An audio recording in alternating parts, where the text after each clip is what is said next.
You are live. Okay.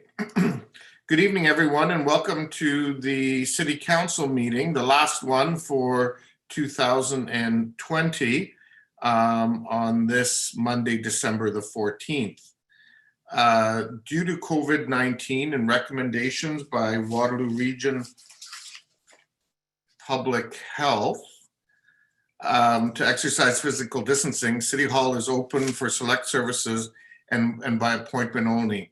Members of the public are invited to participate in this meeting electronically by accessing the meeting live stream video at kitchener.ca/watchnow. While in-person delegation requests are not feasible at this time, members of the public were invited to submit written comments by contacting Jeff Bunn, Deputy City Clerk at jeff.bunn@kitchener.ca. That's jeff.bunn@kitchener.ca. Written comments will be circulated to members of council and will form part of the public record. If you can just bear with me for one moment, because the sheet I have does not have the land acknowledgement on it. So let me just call it up from a previous one.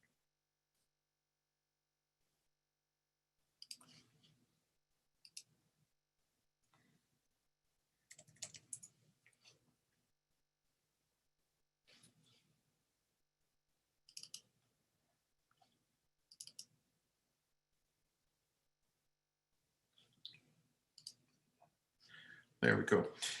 Today, we gather on the traditional territory of the neutral Anishinaabe and Haudenosaunee peoples.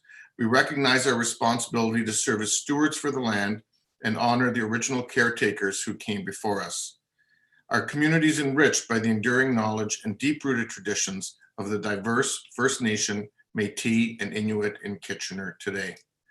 If I can now ask everyone to turn off their cameras and stand for the singing of our national anthem.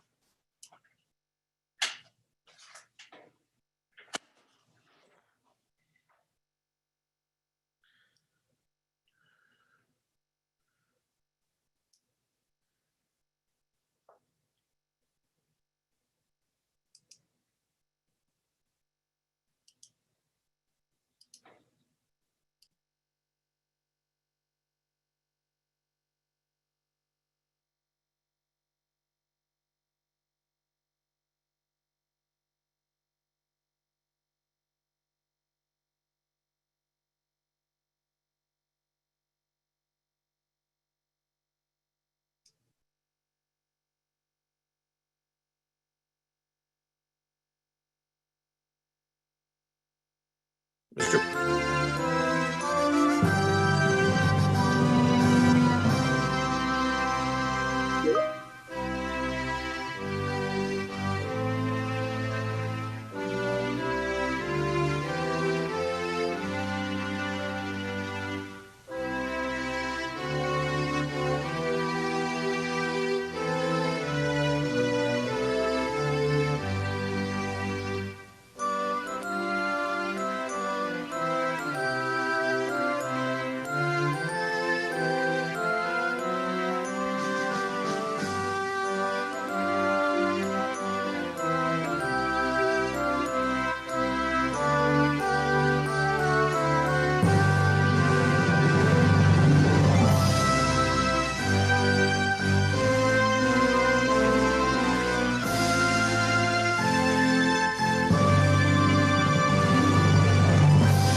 Thank you, Mr. Bunn.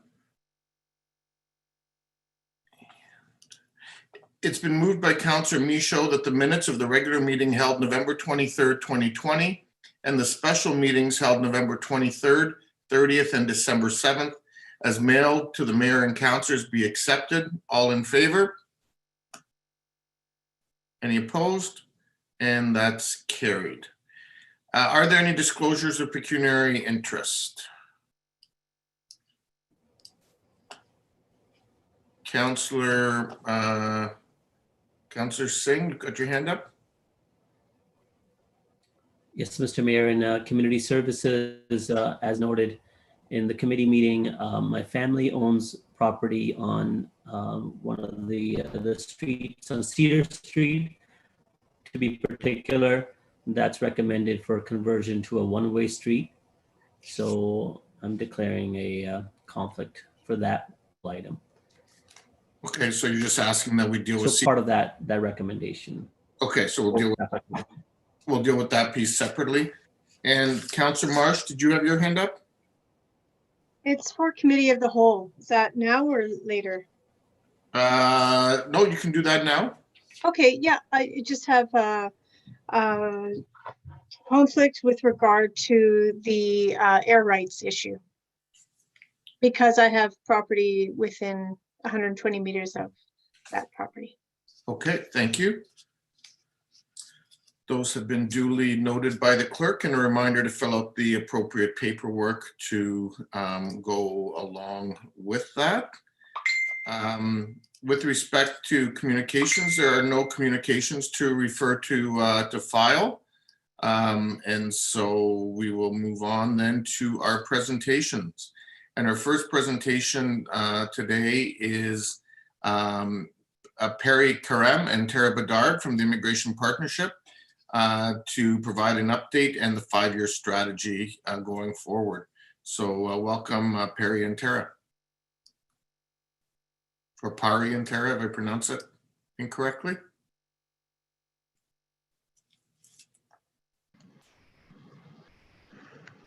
Hello, everyone. I don't know. Is it my turn to? It is. Welcome. Thank you. Did I pronounce it correctly? Is it Pari or Perry? It doesn't matter. You can pronounce it Perry or Perry. Both ways is correct. Okay. Wonderful. Thank you for having me tonight. Good evening, Mayor Verbanovich, Kitchener City Council members and city staff. I am Perry Karim, and I am the General Manager of Immigrant Services Department at the YMCA of Three Rivers. And I am here today as Chair of the Immigration Partnership Council to present you with the Immigration Partnerships Community Action Plan for 2020-2025 and request the City of Kitchener's ongoing engagement and support of the work of the Immigration Partnership.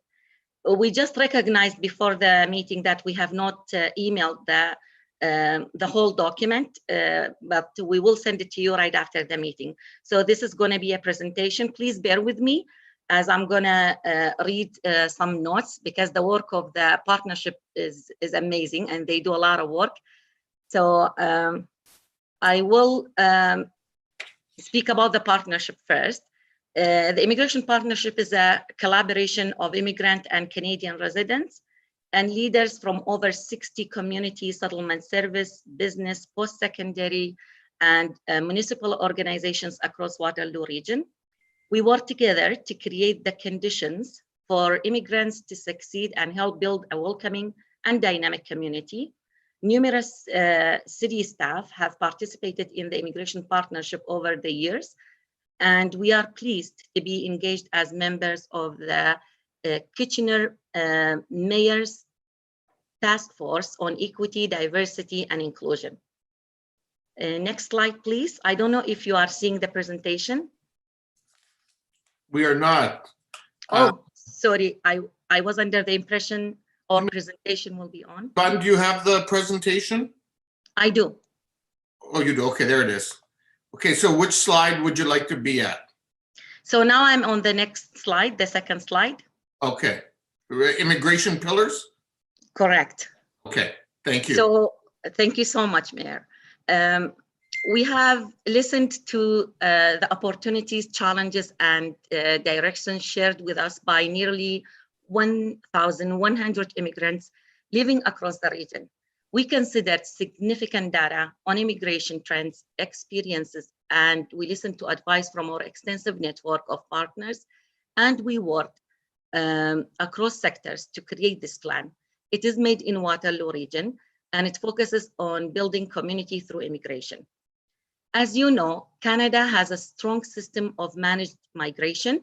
It selects people from around the world based on their ability to contribute to Canada's economic success. It provides a fresh start for refugees and encourages family reunification.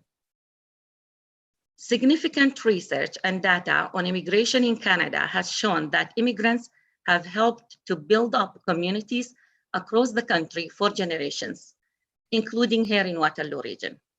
So without strong immigration, Canada's economy will shrink. Now, with the escalation of the COVID-19 pandemic, Canada and Waterloo region's economy and social norms have been shaken, and immigration levels declined. Nevertheless, recognizing the importance of immigration to Canada's post-pandemic recovery and growth, the federal government recently renewed its commitment to immigration, announcing its intention to welcome over 1.2 million new immigrants over the next 3 years. Next slide, please. Now I will be speaking of our vision and the pillars. We are like the makeup of the immigration partnership. The work of council is to support the work that is done by the 3 pillars: work, settle, and belong.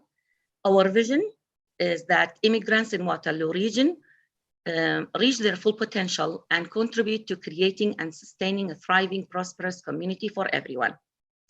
Now, our community action plan identifies anticipated trends and environmental influences, the challenges we aim to address, our goals, and the strategies we will use to achieve them over the next 5 years. We will positively impact settlement, work, and belonging experiences in Waterloo region's communities. I will share with you a few highlights of the work we're doing. The work we're doing includes gathering and analyzing data on immigration trends and immigrant experiences and advocating for better policies and programs. Supporting pandemic health, community supports, and economic responses and recovery efforts. Enabling health and community service partners to plan, coordinate, and expand access to interpretation for equitable services for residents with limited English. Supporting partners to address affordable housing challenges and engaging landlords to go above and beyond to help immigrants make home in Waterloo region. That's our hope. Educating employers about the amazing immigrant talent in the community, helping them succeed in hiring, retaining immigrants, and supporting programming for immigrant entrepreneurs. Embedding anti-racism as a foundation of our collaborative work and supporting the anti-racism efforts of our many community partners. Now, if we go back a few years ago, as we made clear through the community's resettlement of the Syrian refugees in 2015, 2016, and as showing in the community response to COVID-19, collaborative and cross-sectorial approach leads to success. Now, more than ever, there is a need for collaborative initiatives like the Immigration Partnership to help the community face challenges and harness opportunities. So the Immigration Partnership and our many community partners are committed to doing our part to help Kitchener and Waterloo region recover and rebuild by ensuring that we fully leverage the benefits of immigration and by setting up all immigrants in our communities for success and giving back. Next slide, please. The support and engagement of our area municipalities in the work of the Immigration Partnership is crucial. We also offer our support to you in your work. On behalf of the Immigration Partnership Council, I invite your collaboration and recommend that the Kitchener City Council approve of the following recommendations related to the Immigration Partnership and the 2020-2025 Community Action Plan, Building Community Through Immigration. We have 3 recommendations for you. The recommendations are: 1, endorse the community developed regional strategy, Building Community Through Immigration, Community Action Plan 2025. You will receive that document after this presentation. Number 2, undertake to be informed advocates and leaders in welcoming, including, and engaging immigrants as you have been doing. Number 3, commit to continue partnering with people, with groups like the Immigration Partnership in the development of anti-racism strategies. Next slide, please. Now, thank you for having me here today, and we look forward to continuing to work with you, and I'm happy to answer any questions you might have. Wonderful. Thank you very much, Pari and Tara. Great to have both of you here.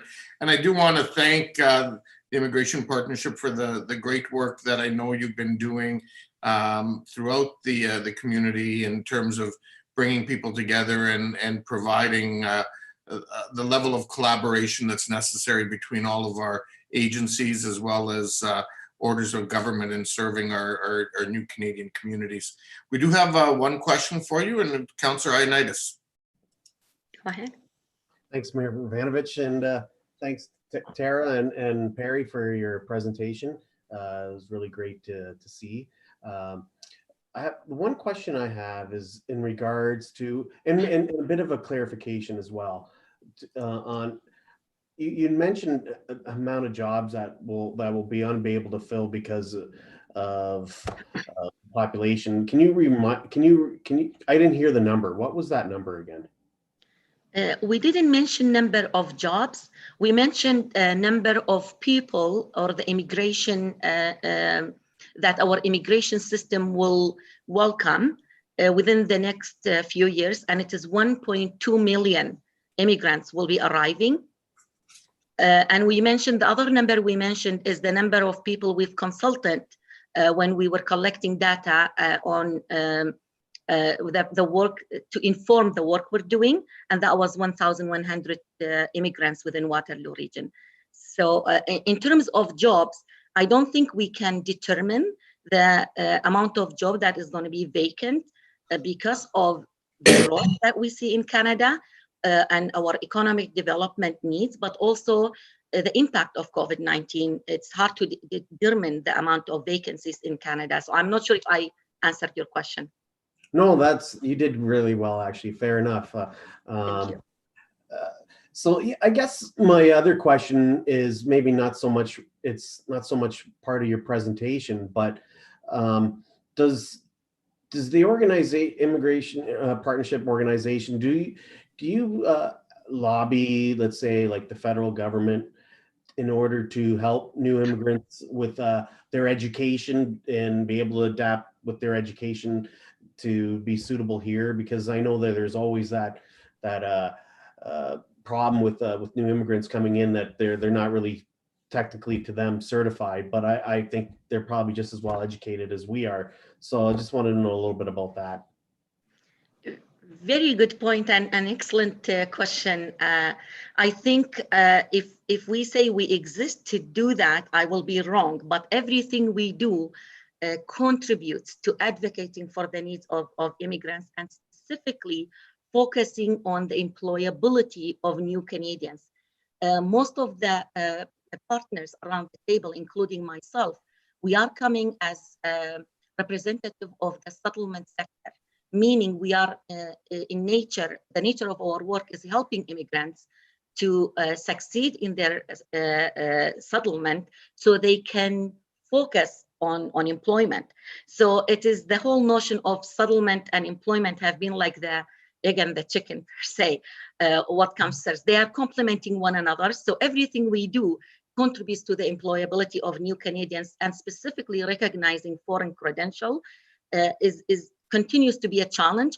I don't think it is the government that is not recognizing it. I think it's mainly employers, and us as community members need to have that level of education to recognize the talent and the different way immigrants work, and the talent and the richness they bring to our communities. But in terms of our role, absolutely, we do advocate on behalf of the immigrant community and our community as a region of Waterloo to bring forward what the 3 pillars defined as areas of priority. We address them, we advocate on behalf of our population with the federal and provincial and your level of government, absolutely. Okay, that's excellent. Good news. Thank you. And thank you once again for coming in. Thank you. Thanks, Councillor Ioannidis. Councillor Johnson. Yes, thank you. I don't have a question, but I do have a comment. Is that okay? Absolutely. Okay, thank you. And thank you, Tara and Pari, for being here tonight. Great presentation. And I just wanted to say that I'm so impressed with the work that you are doing to advocate and partner with groups like the Greater KW Chamber of Commerce, with the local workforce planning board.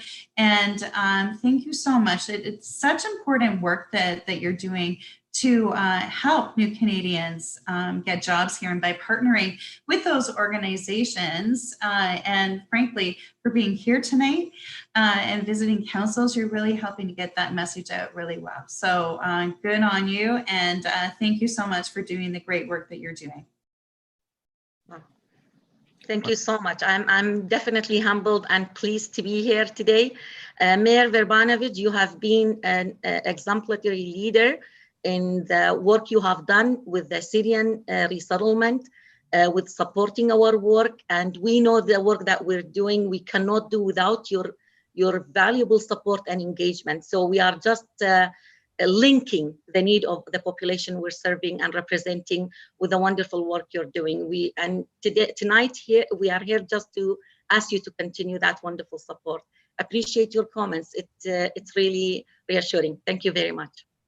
Thanks very much, Pari. And there aren't any other questions. So again, thank you to both you and Tara for the great work you and the team have been doing. And we look forward to receiving the 5-year strategy and continuing to support your work going forward. So take care and have a wonderful evening and a wonderful holiday season. Thank you so much. Likewise to everyone. All the best. Bye-bye. Thank you. Bye-bye. So Council, the next point in our presentations, it gives me a great pleasure to acknowledge a number of our colleagues for their length of service, both as elected officials and as staff. And this is obviously being done a little bit differently than we would normally do it in the council chamber. It had to be done physically distanced and safely. But we were able to accomplish that over the course of the weekend.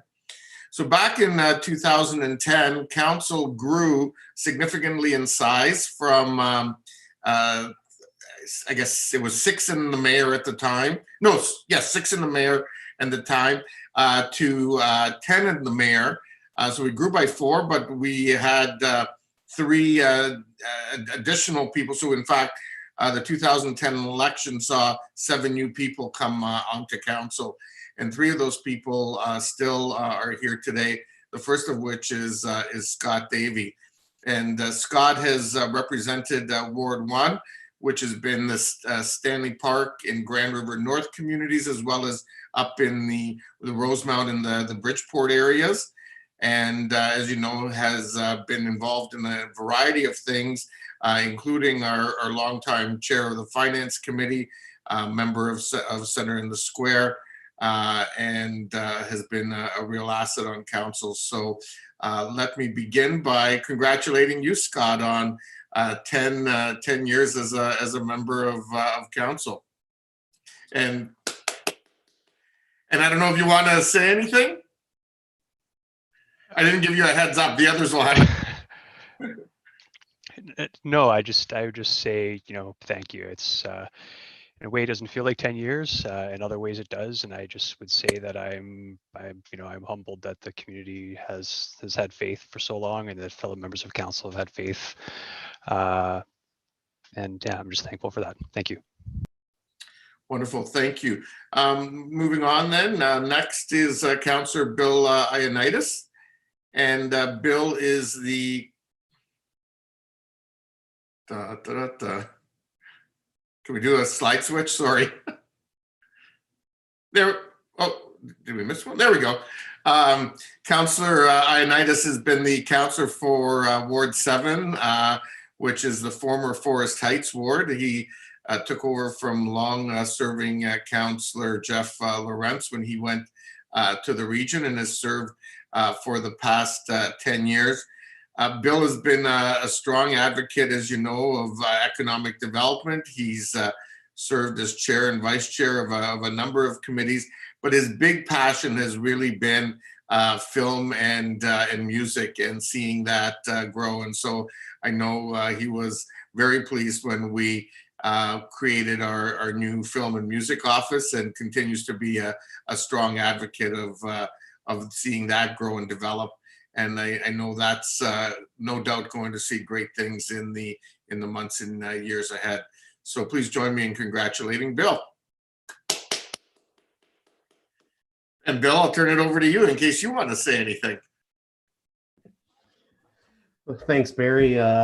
It's been a privilege, and it's been an unbelievable time, and to be part of this, this great community, and I'm truly blessed. And I can see it, not only it's been 10 years, but I've also gained 10 pounds in that picture. So it's been quite a ride.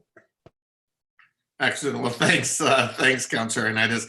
I think that's all part of, we're all attributing that to COVID these days, but it is what it is. Next, we'll go to Councillor Singh, and Councillor Singh was also elected in 2010, and has been serving for 10 years in Ward 6, which is the Country Hills, as well as the Chandler Mowat neighborhoods.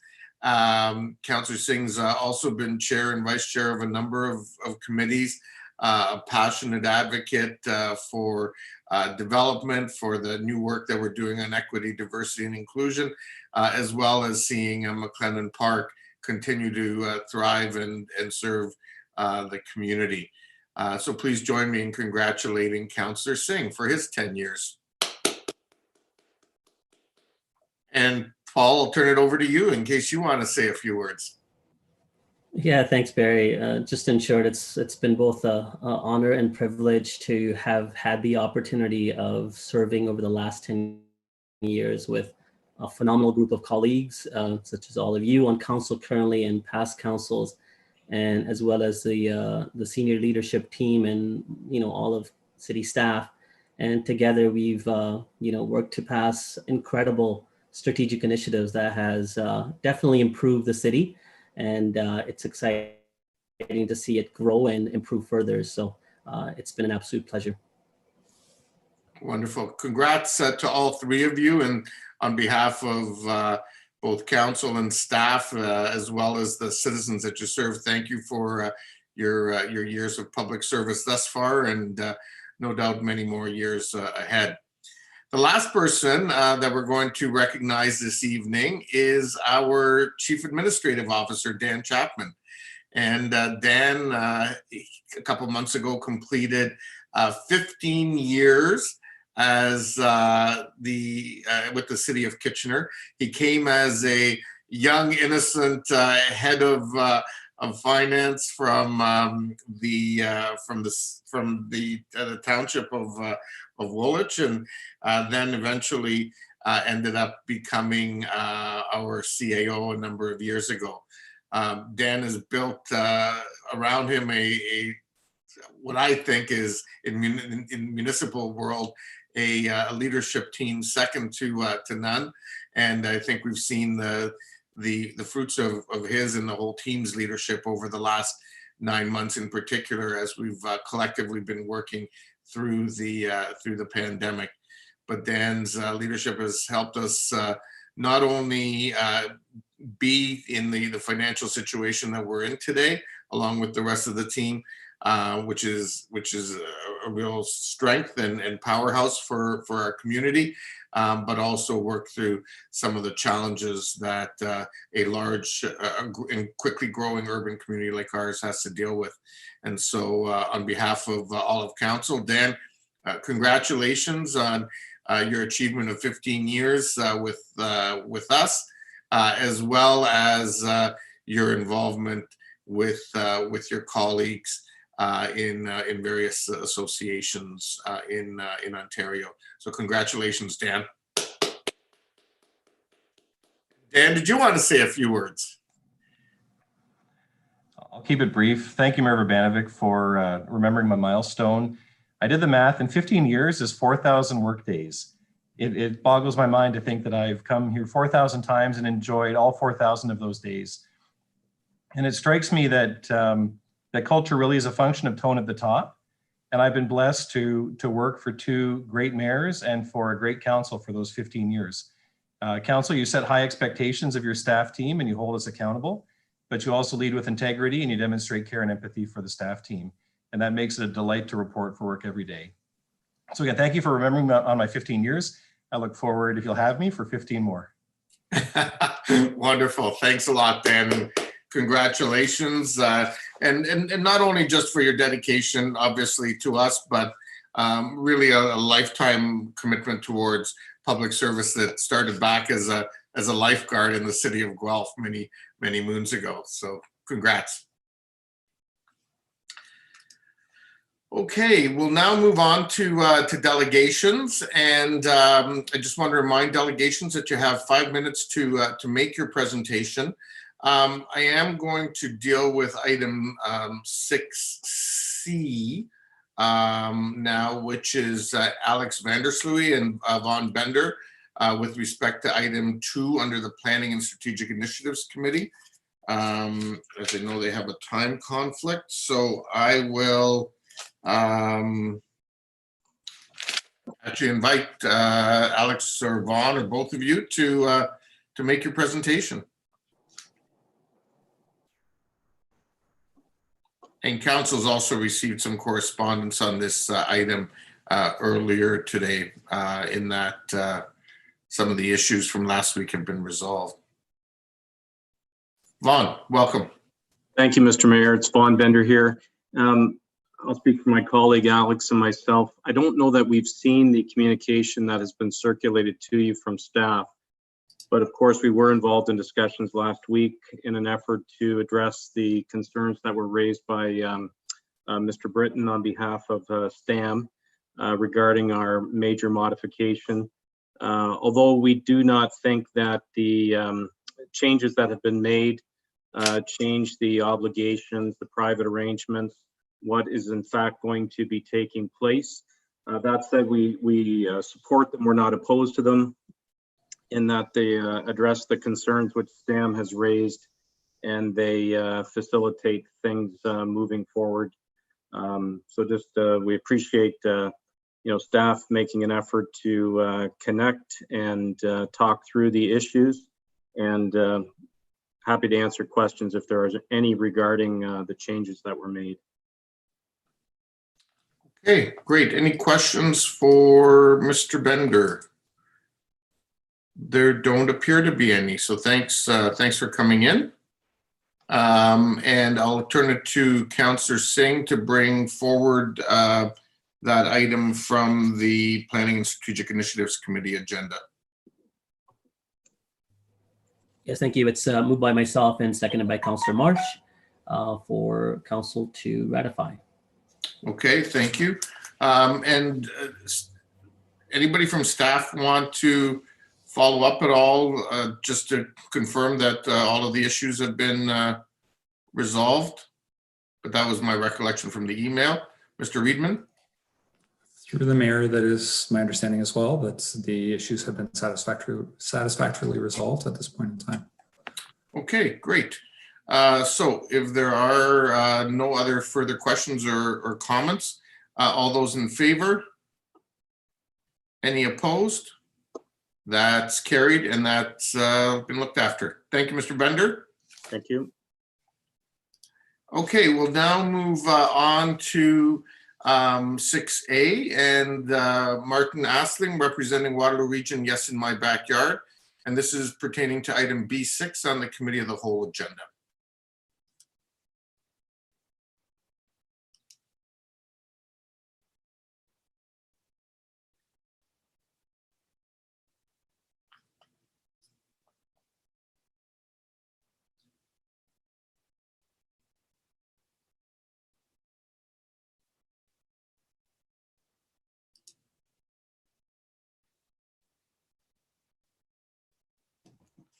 Through you, Mr. Mayor, there is a staff presentation for this item. Would you like that to go first, or would you like the delegation? Hey, yeah, okay, please, yes. Okay, thank you. I'm happy to wait for the staff presentation if that's what was said. Yes, that's what we'll do. Thank you, Mr. Asling. Mr. Reedman. If I could ask the clerk as well, just to move Karen Coviello into the meeting as well. She will be co-delivering part of the presentation.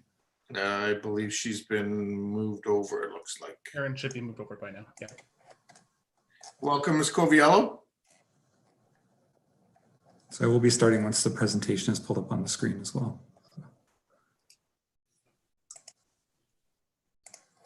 Good evening, Mayor Urbanovic and members of council. I am so pleased to introduce Kitchener's new housing strategy, Housing for All. Our strategic plan consists of several projects that support an innovative, caring, and vibrant Kitchener. Earlier this year, council approved a new economic development strategy, Make It Kitchener 2.0, a new cycling and trails master plan, and a final piece to the 2020 puzzle, Housing for All, Kitchener's new housing strategy. While we couldn't have predicted a global pandemic when council approved our 2019 to 2022 strategic plan, each of these projects not only support Kitchener's vision, but form a strong response to the pandemic. I'll now turn it over to Karen Coviello, co-chair of the housing strategy, for opening remarks. Next slide, please. Hi, everyone. It's so lovely to be here tonight with all of you. Just as a bit of an opener, I want to thank you all for your faith in me and the rest of our team in working through this strategy and coming to you tonight with what we believe is a really strong go forward position for council and for the city of Kitchener. Our working group was a very diverse group. We had members of the public, we had people with lived experience, renters, owners, advocates, developers, builders, landlords, academics, healthcare folks, students, non-for-profit representatives, service providers, members of council, city staff, and regional staff. It was one of the most fulsome projects I've ever been part of. What united this group was our shared interest and passion for housing, and particularly to find a solution for the pressing needs in the affordable housing sector in this community. We looked at housing needs, we looked at challenges, and we looked at opportunities. We had conversations that I'd never expected to happen, which was fantastic. At the end of the day, we were all able to work collaboratively and focus on how to contribute to the solution instead of how to compete with each other, which is such a grand step forward for everyone. Our advisory committee focused on actions that addressed inequalities in this community. And the result, which you'll see tonight, is Housing for All, which is a comprehensive, action-oriented and focused policy program that will allow the city of Kitchener to begin to address these housing needs in this community. And I have to say, I'm really proud of this work, and I'm really proud of the work that your staff has done. You have an extraordinarily strong staff, and they've done a marvelous job, but it's your turn to lead on this. And it's exciting to me to know, for someone who works so closely so hard every day in the affordable housing sector, that there are leaders like you, all of you in this community, who are ready to take this forward. So thank you on behalf of all of us. Thanks, Ms. Coviello. Thank you. And I'll take it from Ms. Coviello, Mayor. Yep. So good evening, Mayor and Council. So if we can go to the next slide, please. So I don't want to sell anybody on the advisory committee short, so I want to show you a photo of all the folks who helped to make this happen before we move on to the next slide. And next slide, please. So this evening, I'm going to talk to you about engagement. So city staff has engaged with 226 people over the course of phase 4 of the Housing Strategy Work Plan. And it is estimated that we were able to engage with nearly 500 people since March 2020, with diverse interests in housing across the continuum. Over 100 people were engaged virtually over Zoom through focus groups and presentations. 53 people were engaged in person at KHI locations and Kitchener Market. 78 people were engaged through the Engage Kitchener survey. City staff was also present at 6 listening opportunities and served as a panelist at 1 listening opportunity. The focus on this phase of engagement was to hear what the community had to say about the draft housing strategy that was delivered to Council on August 31st and which actions they believe should be prioritized. We will walk through the culmination of what we heard over this phase. So the question was asked in the survey, as well as through other engagement opportunities. Please tell us what you like about the draft housing strategy. 24% said they liked the focus on increasing affordable housing, supportive housing, and other needed housing. 19% said they liked the right to housing, human rights, and equity, diversity, and inclusion in the strategy. And 10% said they liked the strategy overall. When we asked what we could do to make this document even better, 27% said greater focus on vulnerable groups was needed. 19% said more opportunities to increase social and cooperative housing and innovative kinds of land use. 15% said more explanation on actions, more specific action, and more concise document. When we asked what guiding principles do you believe should be added to this document, 22% said more thoroughly identifying groups who are most vulnerable, 11% said quicker timelines for these goals, and 11% said sustainability, environment, and climate change. Next slide, please. When we asked what else should be considered when creating the final housing strategy, 50% said more clear language, concise, and easier to digest. 11% said easier to navigate. 11% also said that more representation of lived experience was needed. And when we asked what the top priorities were on our list of actions, the number one that was ranked the highest priority was inclusionary zoning, and that was ranked high by 54% of survey respondents. Identifying city and regional sites for permanent supportive housing ranked high priority by 52%. Number 3 was a priority pilot project. This was ranked high by 49%. Number 4 was identifying city land suitable for others to develop. And this was ranked high by, I believe that's 46%. Number 5 was the feasibility of including affordable housing in the development of new or redeveloped city facilities. And this was ranked high priority by 45%. Next slide, please. So this is the wheelhouse, and this is what we've deemed a new way to look at the housing strategy. Sorry, at the housing continuum, rather. This came through engagement. And this came with the idea that the housing continuum was a very useful tool to help us grasp and understand housing needs within our community. However, the idea of linear progression was said to be outdated, and that the idea of traditional homeownership as the end goal needed to be updated. The idea of the housing wheel was that no matter what income level a person was, they can end up in any one of these housing categories at any point of their life, and not necessarily in any sequential order. The housing wheel is a new way of looking at the housing continuum with a Kitchener-specific focus. As you can see, there are Kitchener examples of each type of housing that is currently serving the needs of people in our community.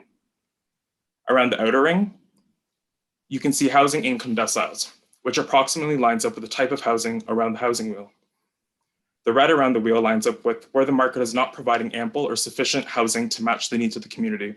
And you can see that red line makes it all the way up to the middle of market rental housing. The small green area to the left of the wheel is relatively small, but it shows where the market is currently meeting the needs of the community. Even further, around the perimeter of the wheel are the targets the city has set based on our needs assessment.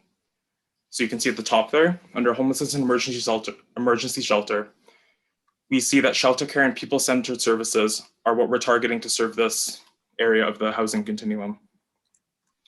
Our target of 450 supportive housing units will be used to support the needs within the supportive housing area of the continuum. Currently, there's 5,000 people on the community housing waiting list that wish to live in the city of Kitchener. And this is what we're setting our target for community housing. Right now, there's a need for 9,000 affordable rental units. And this is what we're setting our target as. As well, future projected population growth is set at 35,000. And this is where we're seeing people moving into this side of the continuum and being served by that side of the continuum as well. The Wheelhouse represents a Kitchener-specific vision of the housing continuum, and one that sets its sights on helping support the region's goal of finding everyone in our community a place to call home. And now I will pass the presentation on to Ms. Cooper to give an overview of Housing for All and the actions the city would take to meet the needs of our community.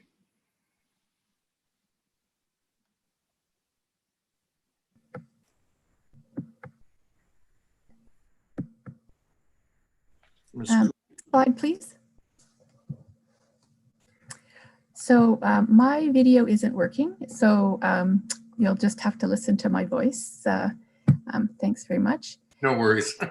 We have, I even got my hair done, so we've made something here. We came up with 7 priorities based on community input, and I'm going to go through each of the 7 priorities briefly.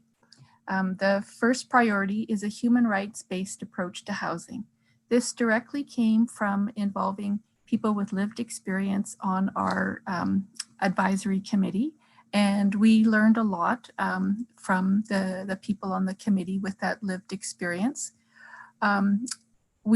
The mayor and I were also involved on a cross-Canada intermunicipal group led by Leilani Farha and Mary Rowe, where this traction is beginning to be built around looking at human rights, that everyone needs a place to call home. The pandemic showed us that the dangers involved to all of society if everyone wasn't appropriately housed. One of the things that's come up as a result of our draft housing strategy, we have been selected as one of 4 Canadian municipalities to work with The Shift, which is an organization set up by Leilani Farha, who is the former UN rapporteur to the United Nations on housing and homelessness. And they're undertaking some research that's funded by CMHC and the McConnell Foundation to localize human rights as a basis for establishing housing policies. So we're going to be starting work with them in January, and we will benefit largely from their broad reach and their international experience. This will be at no cost to the city of Kitchener. Next slide, please. I briefly touched on our commitment to lived experience, and we see and believe and are recommending to council that the commitment to lived experience collaboration be increased and be embedded in the work of implementing the housing strategy. The perspective of people with lived experience is different. They are the experts in what's needed for people that are homeless, people that are struggling with finding rental accommodation in the city. And they very often asked us throughout the process of, well, it doesn't have to be that way. What can we do to make it better? And through that dialogue, we came up with a range of activities, one of which will be very helpful, will be dealing with NIMBYism in the community and providing a better understanding for people to accept a broader range of people in the neighborhoods across the city of Kitchener. Next slide, please.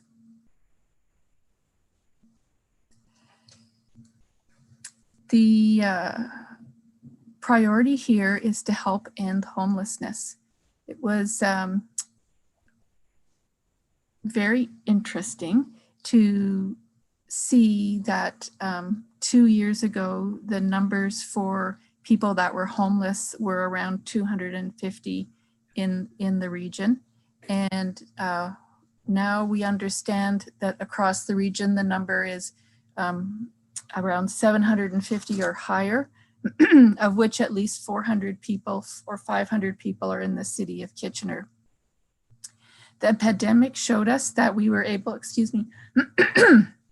the pandemic showed us that we were able to address homelessness. We had one shelter that served 51 men, and that's looking at 450 people. You can see that there's a big gap there. One of the things that's happened in our region is shelter care developed as a concept by the House of Friendship, has gotten a lot of national attention, because by moving people into hotels and providing medical supports, primary care medical supports and counseling and other contacts for people. They were able to get on with their life. They felt some security in having a place where they could lock their door, a place that they could come to during the day, and a place that they could stay safe in. And the House of Friendship found that drug use decreased, violence decreased, people turned to addiction counseling in greater numbers, and people were housed in greater numbers. So all the things that we have heard over time, that if you provide people with the proper supports, they will be able to make more success with the challenges that they face, has proven to be true. So we have a number of initiatives in the housing strategy. One of them is to identify 2 city sites for supportive housing and encourage the region to identify 2 region sites in the city of Kitchener for supportive housing. And to focus, one of the priorities of funding asks is to increase the supply of supportive housing in the city of Kitchener. We've also worked through the leadership of Mr. Redmond in setting up an intermunicipal group among the regional municipalities, with the region facilitating that group getting together. And for the first time, we had a conversation at the senior leadership level amongst the area municipalities about what municipal land could be put forward to help address homelessness and other housing issues. So I think that aspect of collaboration we're going to be able to build on and increase. The photograph of the backpack is a piece of community art in the city, the new homelessness memorial. And it's a lovely place to sit and reflect and to take a bit of refuge in the city. And we're using that as the inspiration to encourage the development of supportive housing. Next slide, please. One of the things that struck me when I was doing the research on the housing supply, specifically affordable housing supply, is that there had been a fair bit of affordable housing supply in developed decades ago when Kitchener Community Housing was first established. And then there's been about a 10-year gap where there's only been very few affordable housing projects developed. And in speaking with the sector, what they indicated was that there's a better way. Instead of each group competing individually for very limited federal and provincial dollars, the city and the region would be better served by looking at what the total need is and advocating for that. And we'll talk about advocacy later on. The other thing that struck me is that the affordable housing that was built in Kitchener is high quality, has lasted very well, and has really been an asset to the community. And we should look forward to providing additional community affordable rental and affordable ownership housing in the city. Next slide, please. I think this is where we made some great gains with the region.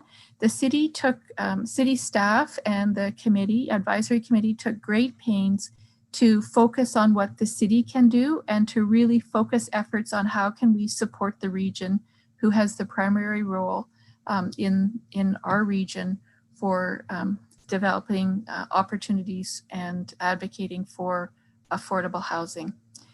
This summer, as I mentioned, the municipalities got together and put in a very strong proposal through the region for a variety of housing initiatives, which we hope we'll hear about soon. We are encouraged by the National Housing Strategy. There's $40 billion that the federal government has allocated, and we just wanted to be sure that Kitchener's housing needs were represented in that. And through our needs assessment and the housing strategy, we know specifically the kinds of housing and the amounts of housing that are needed in our municipality, and we're better able to advocate on that basis. Similarly with the province, we're able to better advocate. And we have made some recommendations in terms of work with FCM to further advocate. Next slide, please. Mr. Redmond talked about the Make It Kitchener 2.0 strategy, and that is a really innovative piece of work in terms of leveraging the assets that the city has and find opportunities to provide sites for affordable housing.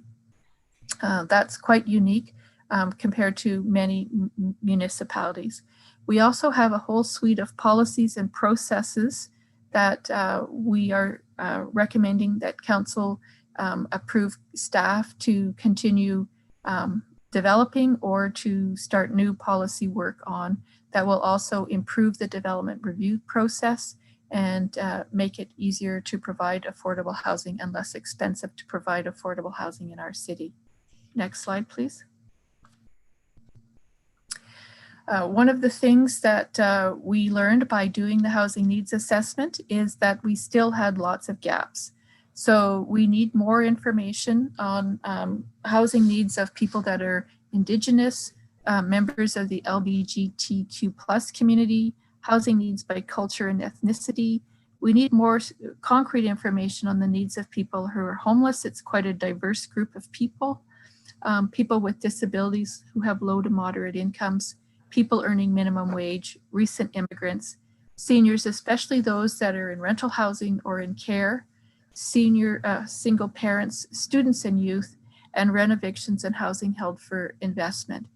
So there's an ongoing body of work that needs to happen to provide more detail and further elaboration that would support the implementation of the housing strategy. Next slide, please.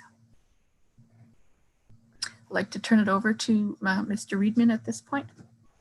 In closing, the implementation of the 5-year strategy will continue to involve cross-department coordination.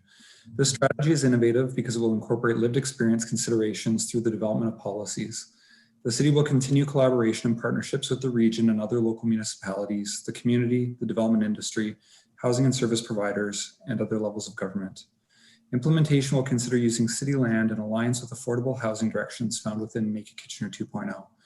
In closing, accountability through regular updates to council will form a foundation to ensure that progress towards housing for all continues through this strategy.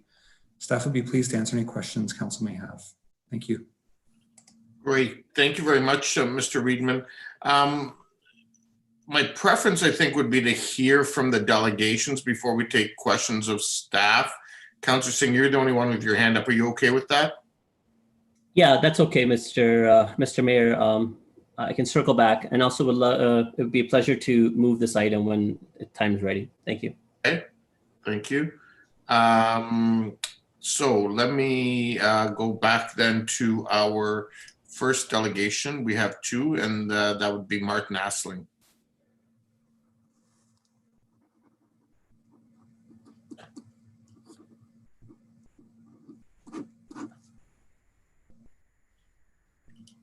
Hope you're still there. Yep. Yep. Ah, there you are.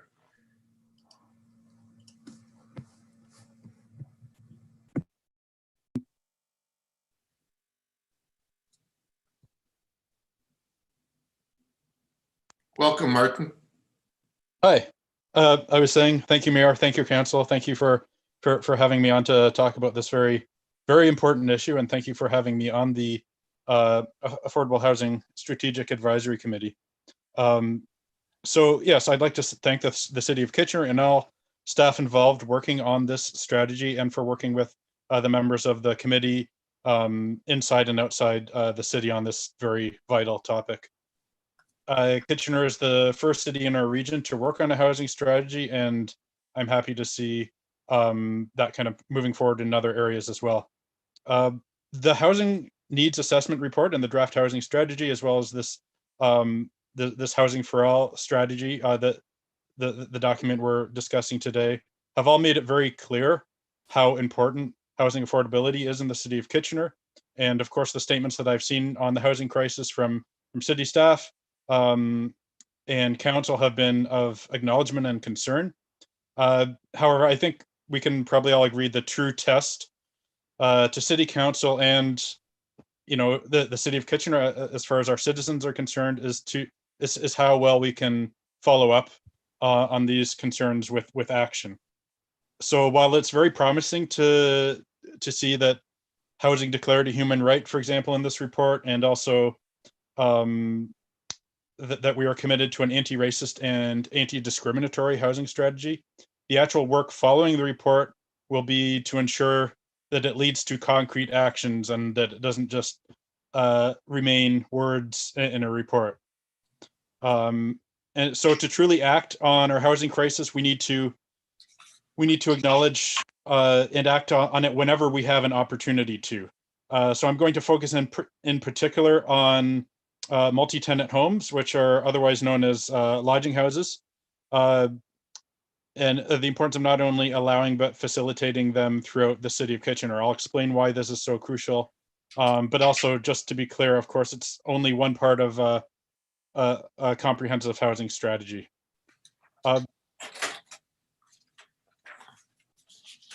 So to really act on this, we can't rest on convenient assumptions. We can't assume homelessness is a choice unless we define choice so broadly as to be unrelated to our everyday use of the word. We can't assume that if we take away housing options for low-income people that something else will just spring up, or that this would even be a morally relevant defense of such a punitive approach. We can't forget about our commitment to our city's most vulnerable, wherever, particularly when more powerful citizens resist the kind of changes that will be necessary to house everyone, whether it be resistance towards taxes, social housing, and also towards whether our land use policy allows for the type of housing that is more likely to be affordable, particularly multi-tenant homes or lodging houses. The City of Kitchener's housing strategy was tasked with considering removing restrictions on multi-tenant homes, including in particular the minimum separation distance rule for multi-tenant homes. And I'll mention again that using such minimum distance separation rules for such purposes for low-income housing has been referred to as discriminatory people zoning, as in zoning for people as opposed to land use itself. It's been referred to as discriminatory people zoning by the Ontario Human Rights Commission. More recently, the Maytree Foundation has written a comprehensive report on improving access to affordable housing, particularly looking at Toronto, but looking at maintaining the stock and further allowing multi-tenant homes more broadly throughout Toronto. I'll also note that so not only do we have the minimum separation distance bylaw, which I'm hoping will be removed, but also the first three zones, R1, 2, and 3, don't allow multi-tenant homes, i.e. lodging houses. This question will be considered on an ongoing basis past the Affordable Housing Strategic Advisory Committee. So working on the Strategic Advisory Committee, the subcommittee that was working on this question has been kind of postponed, and part of that was due to COVID and needing to have a lot of people kind of on board that weren't immediately available. So while I understand that kind of source of delay, I also see my role as an advocate to keep pushing for this so that this gets dealt with as soon as possible and in the most humane, fair way. So I see my role as an advocate to continue to push for removing minimum separation distance in our bylaw, for allowance of multi-tenant homes throughout the city of Kitchener, and for replacing these more punitive measures with positive measures to ensure this and other types of low-income housing that is safe, accessible, and abundant. And I think I might be close to my time, so maybe I'll leave it there and open the floor to questions. Yes, wonderful. Thank you. Thanks, Martin. And I did give you a little bit of extra time there as you patiently waited through the presentation. So thank you. We do have some questions for you. Councillor Chapman. Yeah, thank you for coming in, Martin. It's good to see you. I just wondered, actually, you sort of answered my question. My question was regarding a report of some sort coming from your committee. I'm not sure who's on your subcommittee. I'm not sure who's on it, but I kept waiting for that as you know, we'd have meetings with the Housing Strategy Committee, and I'm glad to see that it's going to carry on past, you know, this period, and because I think it's really important work that you're doing. So it's not really it's not really a question. Yeah, so thank you very much, Councillor Chapman. Yes, I think there's a lot of really important work, and the multi-tenant homes or lodging houses are a big part of it too. So I'm just hoping that there's still pressure and support for changing this even beyond the regular tenure of the affordable housing strategy. So I appreciate your comments. Thank you. Thank you. Thank you for coming. Thanks, thanks, Martin. That was the only questions we had, and I just too want to thank you for committing your time and for your efforts on the committee, and for making a difference in our community for so many with respect to the issue of affordable housing. So thank you very much. Thank you very much, Mayor. Thank you. Thanks. Okay, our next delegation, and already on my screen, is Regan Sunshine Broussais. Welcome, Regan. Hold on, Regan, your mic is... oh, does that work? Yes. Oh, hello, can you hear me? Yep, we can. Excellent. I just, first off, thank you for having me again today. I seem to talk to you guys lots lately. And I appreciate your time, every one of those opportunities. I just wanted to say what I've seen come out of the Housing Committee has been fabulous. I'm not here to lessen the impact of what we have put forth and together for you today. It's been great to work with and meet the many people on there, and I look forward to, actually, as one of the individuals on the subcommittee with Martin, I look forward to further discussing multi-unit homes as well, and finding out more about it. What I'm here about today isn't necessarily what's been put before you, but what's lacking, what's missing. I feel like a parrot sometimes saying the same thing over and over when I come in here, but here I say it again. Myself and 5 other individuals sat on the affordability subcommittee.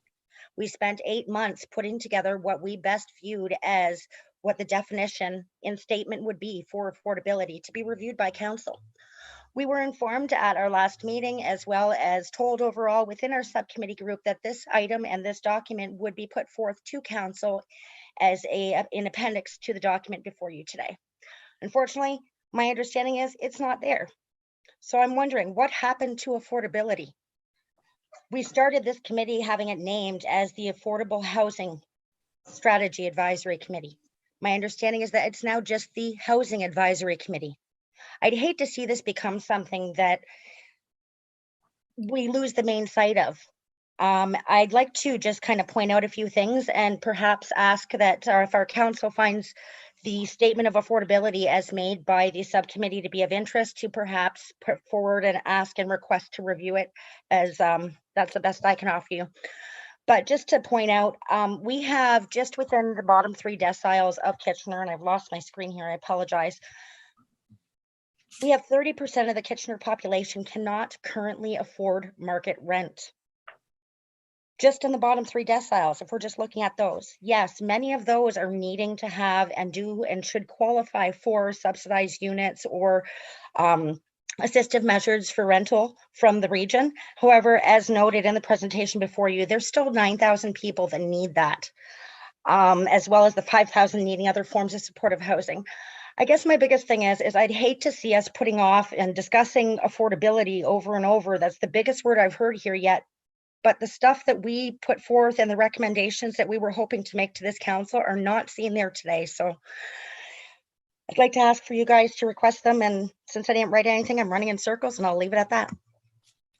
Great. Thanks a lot, Regan. And I will go to questions. I will note, and I presume you've seen a copy of the staff report, but the report actually references the work of the subcommittee that you're referencing. And in fact, the recommendation, or part of the recommendation, is that the Defining Affordability Subcommittee work be referred to staff for consideration in developing affordability targets for non-market-based housing policies, including inclusionary zoning. So Oh, I do, and of course, Mayor Verbanovic, I've read that thoroughly. My concern is that we're pending that on inclusionary zoning, yet if I'm not off, I believe it was, sorry, I'm not seeing it, but that was to be deferred to staff, which means that we're again putting it off at a time that pre-COVID, we recognized that 30% of the population could not afford to live in Kitchener. Yet now with COVID and the income drops that so many are experiencing at a time when our province has forgotten these same people in terms of providing an addition for them, how can we expect people to get off of the street at our current market rents unless we are going to be placing some type of actual statement of affordability and a value appended to it?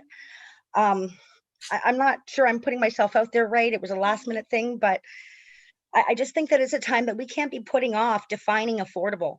Affordable is what this is all about. We need to be having it be affordable for people. And with current market rent being $1,200, I mean, that is out of range for so many people. I'd hate to see us be putting that off. okay, thank you, Regan. Councillor Chapman, you had a question for Regan? Yeah, I just wanted to, first of all, thank you, Regan, for coming tonight. I know you put a lot of effort into the affordable housing, or the Housing Strategy Committee. And I think your contributions are very highly valued, certainly by me. And I'm glad to hear that you're going to continue working with Martin on the multi-unit initiative. So I do want to reassure you that I did circulate that the statement from the affordability team prior to the council meeting. Thank you for that. So, I mean, it wasn't in the report, but I did make sure that it got circulated. I do appreciate that, Councillor Chapman. I think that it's very important that we be looking immediately as fast as possible at redefining this so that it can be something that actually matches the economy in this local area. Thanks. We have another question for you, Regan. Councillor Marsh. Thank you. Thank you, Regan, for all the work that you're doing on this. This is really great. And you bring your passion to it every time. I just want to ask, so what would you say is the ideal timeline, like for the committee that you're working on with Mr. Aslan and others? When will you be reporting back to us about the multi-residential? Unfortunately, I've heard no news of timelines to be expecting to participate at this point, so I wouldn't be able to let you know. Okay, As that's soon as fine. we're told, then I could let you know. I'll ask staff. That's fine. Anyway, thanks again. My pleasure. So those are all the questions we have, Regan. So I too just want to, on behalf of council, also express my thanks to you, and as I did with Martin, and to the other citizen members of the committee. You certainly brought an important perspective and experience to the table, and have no doubt made a positive influence or difference in the lives of people in our community. So thank you for that. And My pleasure, sir. all the best. Bye.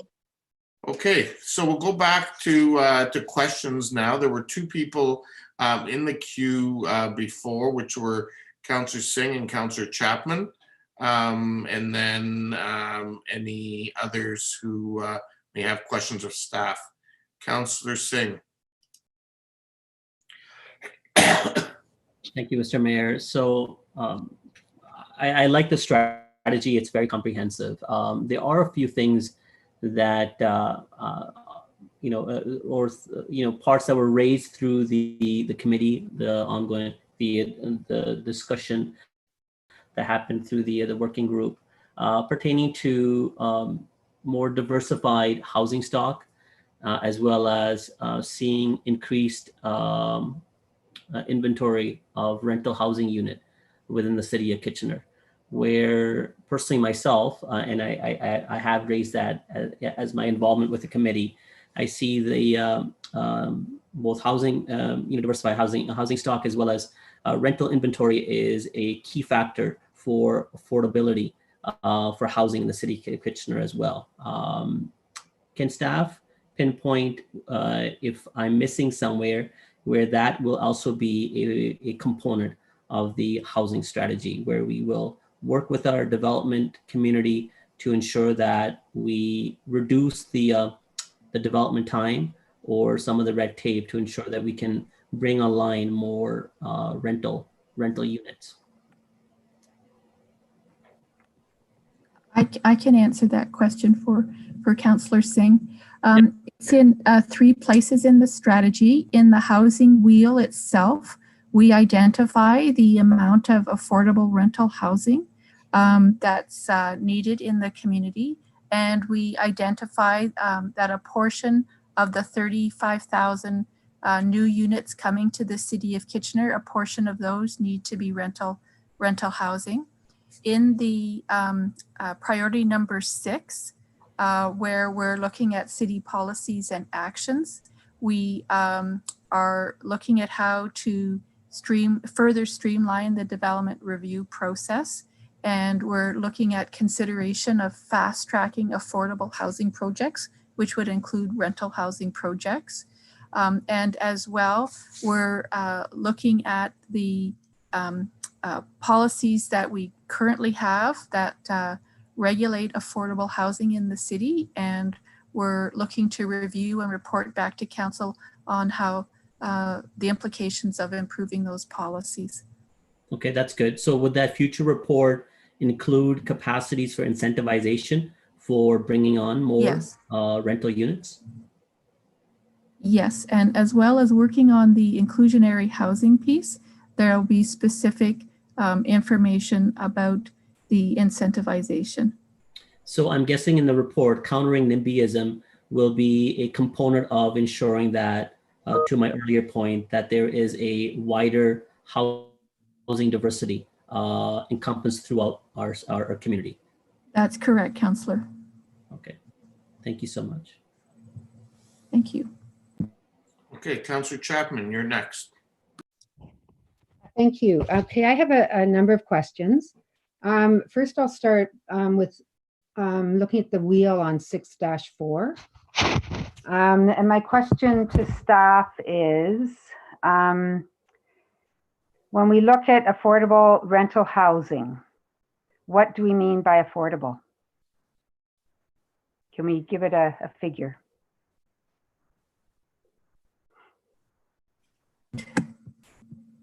Mr. Bund, could you please bring up the wheel in the slide presentation? I believe it's slide 3 or 4. One moment. Thank you.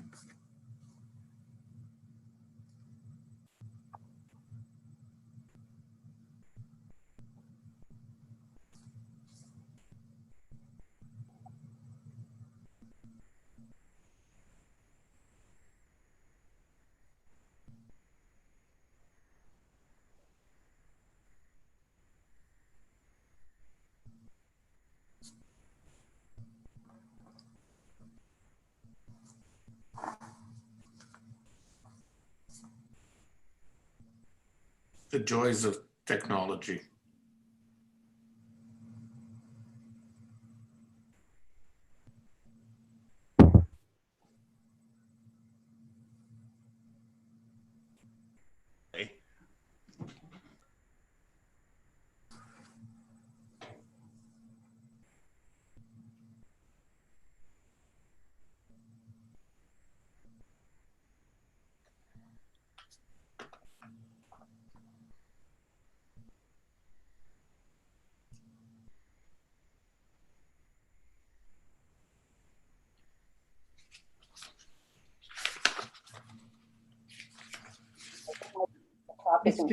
Mr. Mayor, Mr. Bunn's computer seems to be freezing. Oh, okay. So if you want to turn in the report, then you'll be able to see the wheel in the hard copy of the report. Page 6-20 in the report. 6-4.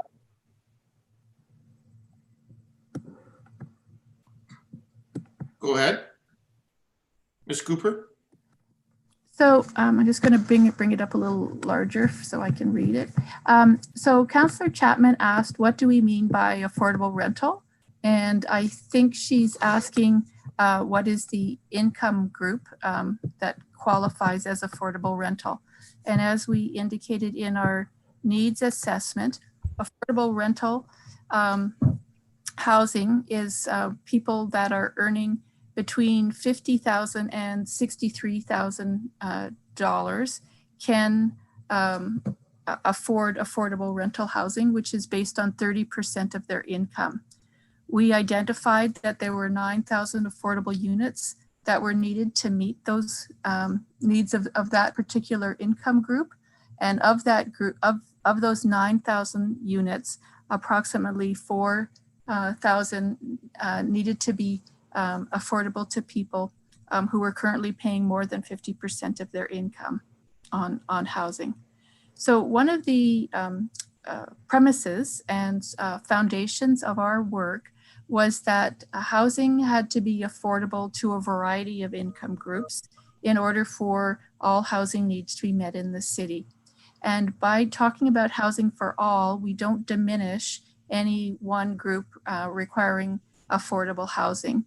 And in fact, we have highlighted the need for people with very low incomes who generally are in the supportive housing category and the community housing category, who have incomes of just around $20,000 to approximately $50,000. And that group requires further and deeper subsidies to be able to afford to pay for rental housing in the city now. And we identified that that actually needs to be provided by, a large portion of that needs to be provided by federal and provincial funding. So based on what you're telling me then, is it true to say that we would consider affordable rental housing to be between $1,248.30 to $1,581.58? So rental housing in the city includes supportive housing and includes community housing and includes affordable rental housing that the market provides. So it ranges for people that earn under about 20,000 to people that earn up to 50,000. Right. Okay. So if we look at this wheel, I was referring to specifically where it says affordable rental housing. Yes. So under that's 50 to 63,000. On that 30% of income, the rents would be $1,200 to $1,500.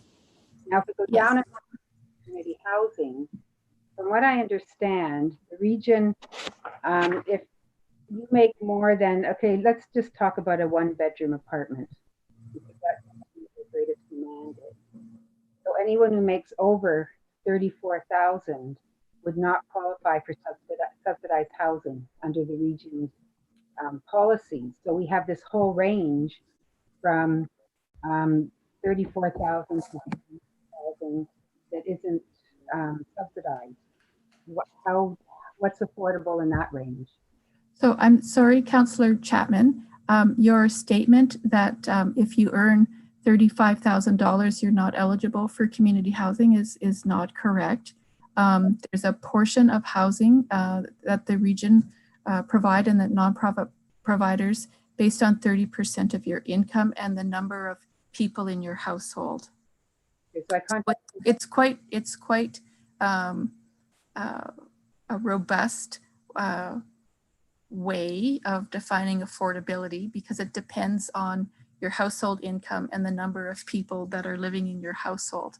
So there's not one magic number that the city can use to define affordability. It has to be a range and it has to include everyone in order to be equitable. And certainly more attention and more funding needs to go to supportive housing and community housing because the market isn't providing that housing. Okay, I appreciate what you're saying.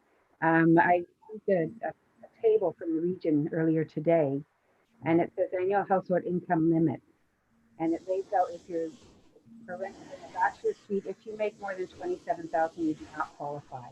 One bedroom, if you make more than 34,500, you simply will not go on the affordable housing. If you are a single person. We're having a hard time hearing you. There's a problem with your mic. Me? There's a problem with your microphone. We're having a hard time hearing you. Okay, is this better if I get a bit closer? A little bit, yep. Okay, well, I mean, I'm not going to debate this because it's, I think I've sort of highlighted my point. My second question is, if we go to 6-6, and again, we have, it says, target, facilitate the creation, about halfway down the page, facilitate the creation of new community housing, new affordable rental, and new affordable home ownership housing with a priority to focus on housing for households with low incomes. What do we mean by low incomes in this context? That would be the first 3 deciles. Okay, and down further. That's about 30% of the population. Okay, Councillor Chapman, do you still have a lot more questions? Because if you do, we're going to have to get you to queue in a second time. Do you, or? Oh yeah, I've got a few more. Okay, if you can queue in again then, please. Councillor Marsh. Yeah, I would like to know from Ms. Cooper, what are you most excited about our opportunities as a city council, as a municipality to make an impact on affordable housing? I think there's 3 things that council can be really proud of. The first is that we looked at the housing needs around the whole population, because you can't address affordable issues by just concentrating on one part of affordability. So looking at the whole range is innovative and will serve you well. I think the part that you'll be able to visibly see results is the use of city land for affordable housing and creating mixed income communities, which are sustainable and great places to live for residents in the city and new people moving to the city.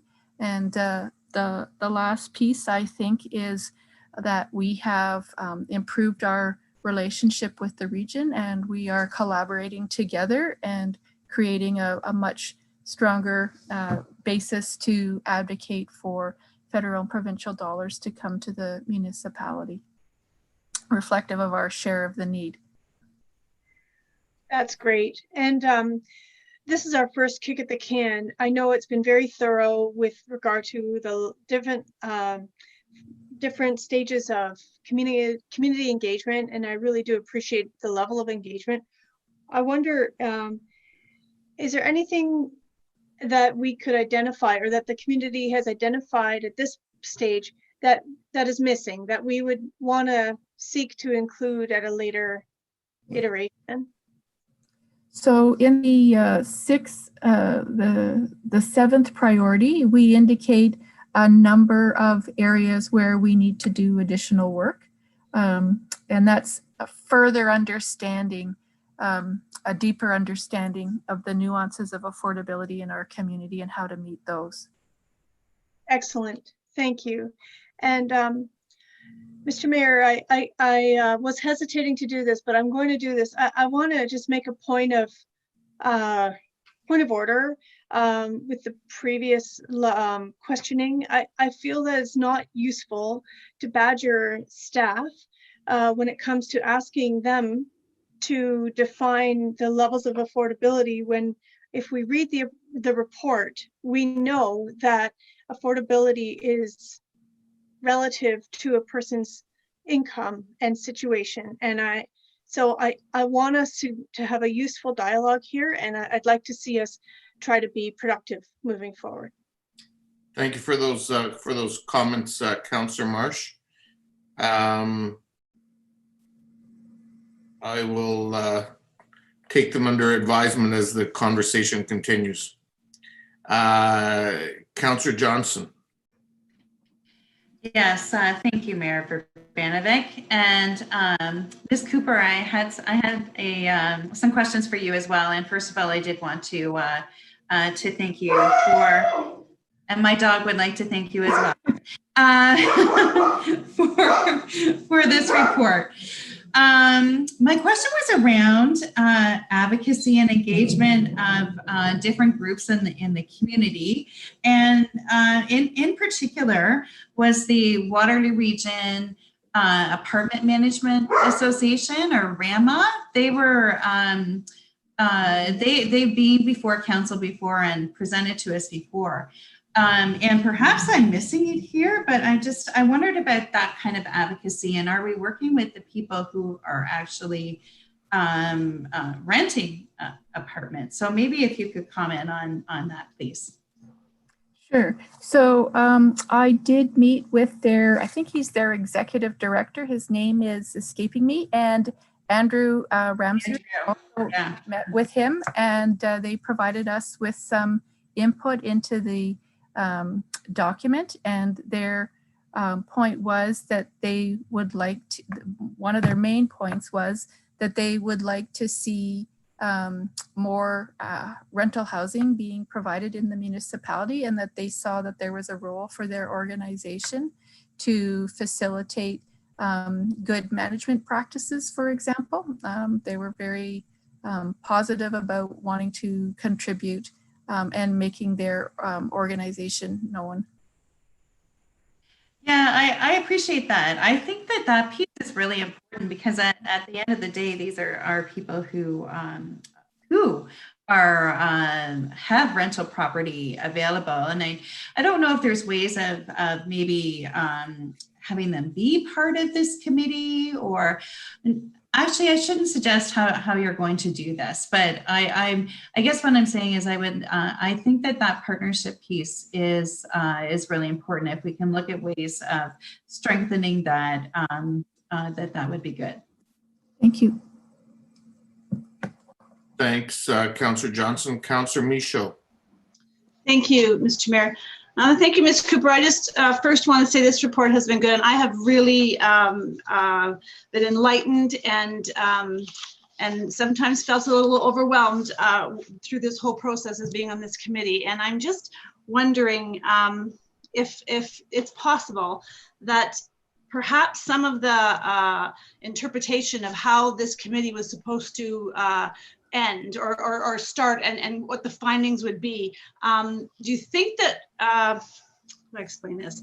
The people that we're talking about, we want to identify what is affordable housing. And I know it's all over the map. Like it's the lowest of the lowest income, and then the middle. And I mean, I have a son who's living with me now because he wants to have a house, and you can't pay rent and move into a home. But where do the people who are precariously homeless, where are they fitting in here? Are they on the priority 3, to help end homelessness? But where do they fit in this plan? I just would mind some identification on that. Your thoughts on that? So the people that are homeless are definitely included in the emergency shelter moving to supportive housing. The people that are precariously housed is more difficult to understand and measure. We certainly heard a lot of anecdotal information that people have had to back in with their parents or they're sharing. And it's also an issue for people who have low incomes, that they have to sort of couch surf and move from friend to friend or place to place. So we have been working with the region to try and get better numbers of that. As yet, we don't have that completed, but that is a growing issue in the city as rental housing, formerly affordable rental housing, is being converted or demolished and redeveloped. And that's another area that we would like to be able to get a better handle on the numbers involved in that. The big piece that's good news is the strategy proposes to develop a tenant assistance relocation plan. And I think that's very progressive. Few municipalities have done it. So it does, it's demonstrably makes a difference, as well as eviction policies. The region is going to be working on eviction prevention policies and working with their rent bank to help people who may be behind a month or two in rent. And if they go the third, then they can be evicted. So to provide some tiding over funding to make that happen. Thank you, Karen. And that's exactly what I wanted you to explain, because I think that some of the misinterpretation of this is all of the pieces that have to come together in order to house people of whatever level they're at of income. So I think this strategy is the right start. I think it is going in the right place, and I feel badly that some might be disappointed. It's not exactly what they thought it would be, but I think we have moved mountains to get here, and now we're going to start collaborating with the other, our community partners, the region, the other cities in this region, because it's going to take this entire region to solve this problem. It just can't land on Kitchener's lap, as we know. So yeah, thank you. Thank you for answering my question. Thanks, Councillor Michaud. Next up is Councillor Davey. Thank you. Just to piggyback on some of the questions here, first of all, I'm very happy with this report, and I ask these questions purely, again, from a place of ignorance, so please don't take them as any other way. And sorry, I'd also add I had a little bit of difficulty, my fault, but in reading some of it, the black text on blue, I'm a little bit colorblind, so if it's in here and I missed it, I do apologize ahead of time. But I want to be clear, on the affordability wheel, the questions that Councillor Chapman was asking, were those incomes before, are they gross incomes, or are they like after-tax incomes? They are gross incomes. They are gross. So, Yes. and again, just from place of ignorance, why wouldn't we be targeting like minimum wage because minimum wage, my understanding, is closer to $30,000 for a A single little income. less, yes, a little Yes. less. So why would we be targeting less than that? So it's captured at the very beginning of the income category in the 27,000, 23,000. Okay, but notionally, I guess what I'm getting at is, if somebody isn't working full time, and I understand there would be other reasons for that, perhaps they have a disability or something like that, but that's Yes. that's an issue outside of. Anyway, I'm saying is that should be addressed through other compensation methods, in my opinion, than looking purely at affordable housing. Yes. Yeah. Okay. So go ahead if you're. Yes, there's in terms of human rights basis for housing, there's a movement that there should be a guaranteed income that people would be able to live on. That's not something the City of Kitchener can implement. That's something the City of Kitchener needs to be aware of. That would certainly go a long way to helping people afford housing and afford food for their households. And I guess I'm certainly in support of that, given that there's extenuating circumstances, but Yes. otherwise able-bodied people that are able to work full-time hours, I think that should be the target. Minimum wage should be the target for affordability. That's we're not understanding. Anyway, I'll talk about that offline. The other question I had is the definition of housing exactly. Okay, yes. Yeah, so I was happy to see lodging housing is definitely a part of this. So is the definition of housing not necessarily, having your own kitchen? It might be a shared kitchen, but it's having your own separate space, bedroom. Is that the definition of housing? So we didn't specifically define housing, but the definition of housing is very broad. So certainly a shared house amongst 4 people accounts for housing. So it's a roof over your head that you have some autonomy in. So a shelter is not considered housing because you don't have any autonomy. You don't have a specific bed that you can go to. You don't have a door that you can close. Okay. So if you have some autonomy for your accommodation, that's considered a kind of housing. Okay. Yeah, thank you. Just as a quick comment, Mr. Mayor. So I would say on a go forward basis, I think like these are the things that are going to explain it to someone that looks at the numbers like myself. Like needing, for example, if we set too low a bar for income that is unreasonable, that should be solved through other methods. Another thing that's cropping up is, maybe a single parent can't work full time because they have to have childcare, but that should be subsidized through a different program than this, in my opinion. And on the flip side of that equation is the definition of housing. If the definition of housing is they have to have an entire apartment with a kitchen and everything unto themselves, we arrive at a point that the problem isn't solvable. So we have to make sure that we're realistic in those figures, in my opinion, going forward. So that's just a comment, not to take anything away from this very, very impressive step that we're moving into, and I'm very appreciative of that. Thank you. Councillor Ioannidis, you said you have a comment, so I'll go to Councillor Schneider next. Thank you, Mayor Urbanovic. Karen, with what we're doing as a city and our collaboration with the region, do you think that this puts us maybe at the front of the line when it comes to funding from other levels of government, like the province and the federal government? No, the City of Toronto is at the front of the line. They are receiving the lion's share of funding.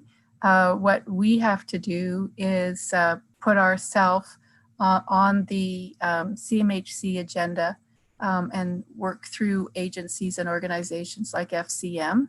The City of Kitchener is in the top 10 of the large cities in Ontario.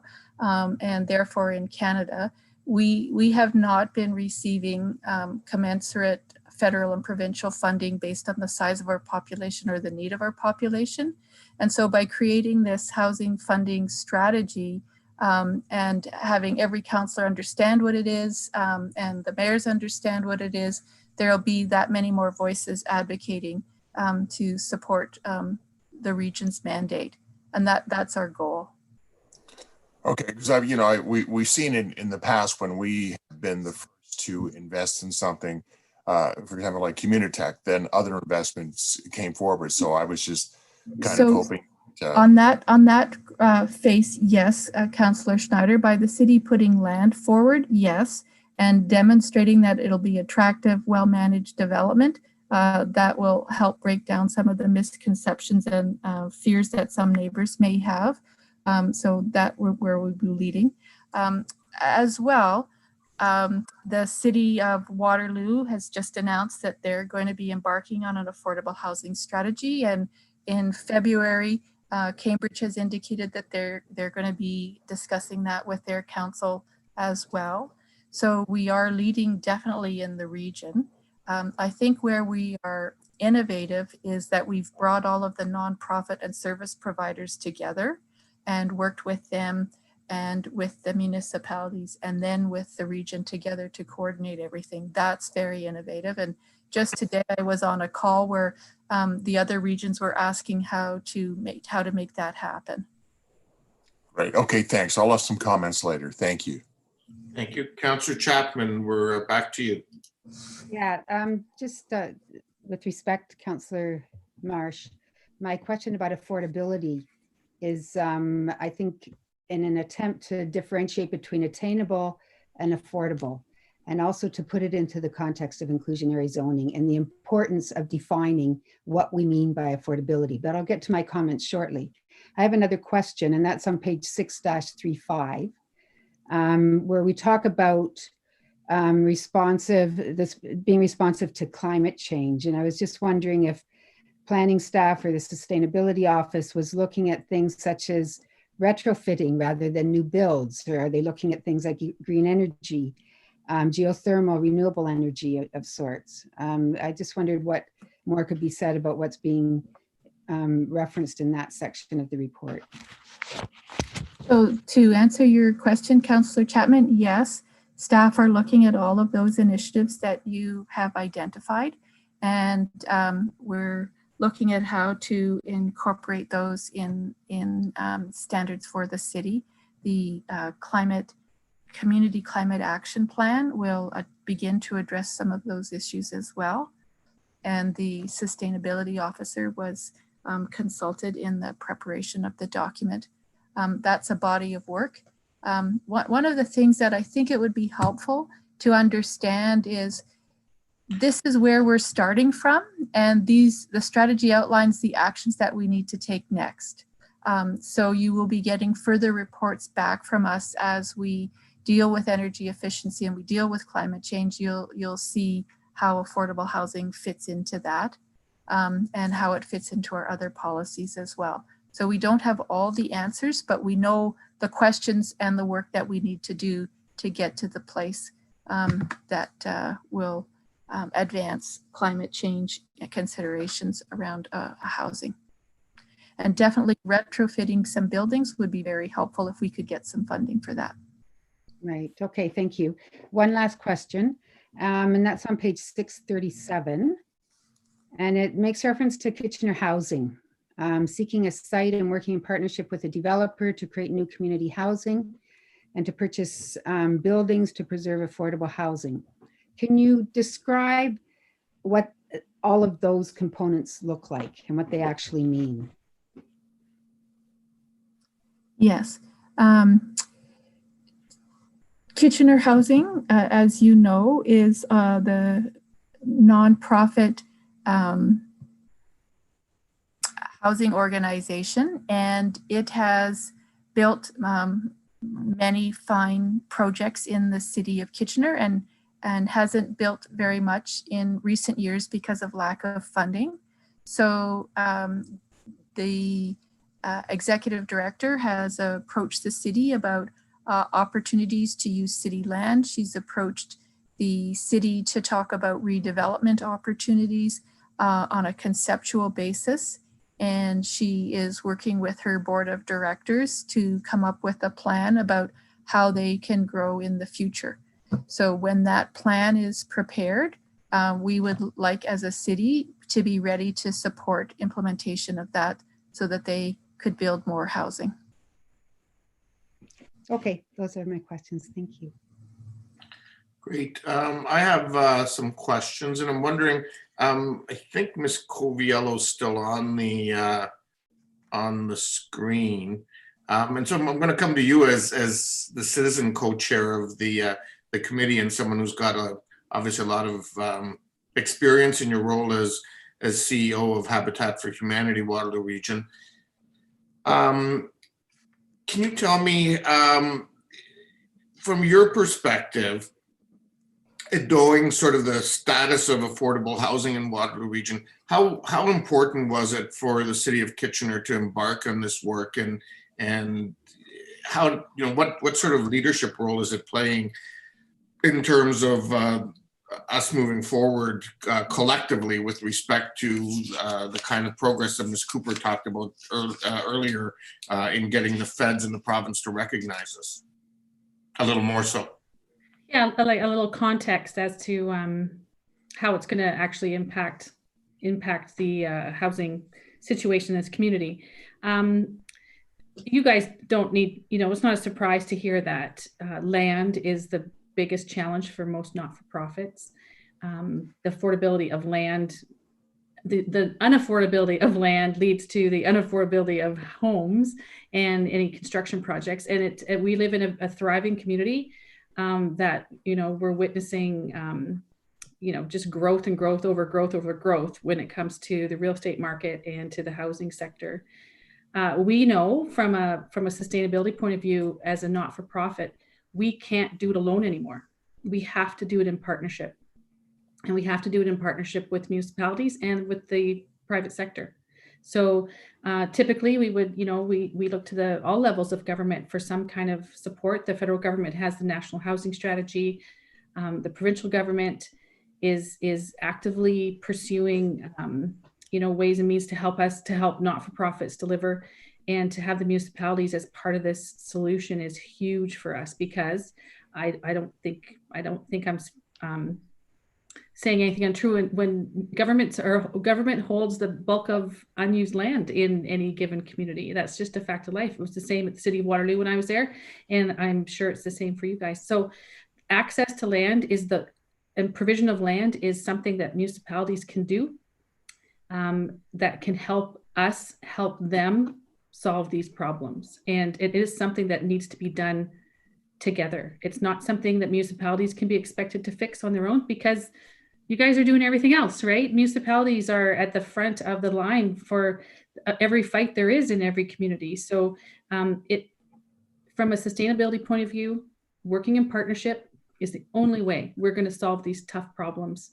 whether they be homelessness, whether it be getting our kids. Christine, I've got one living at home too, for the same reasons. It's the only way we're going to help this next generation and the folks who need our help. It's the only way we're going to get there is by working together.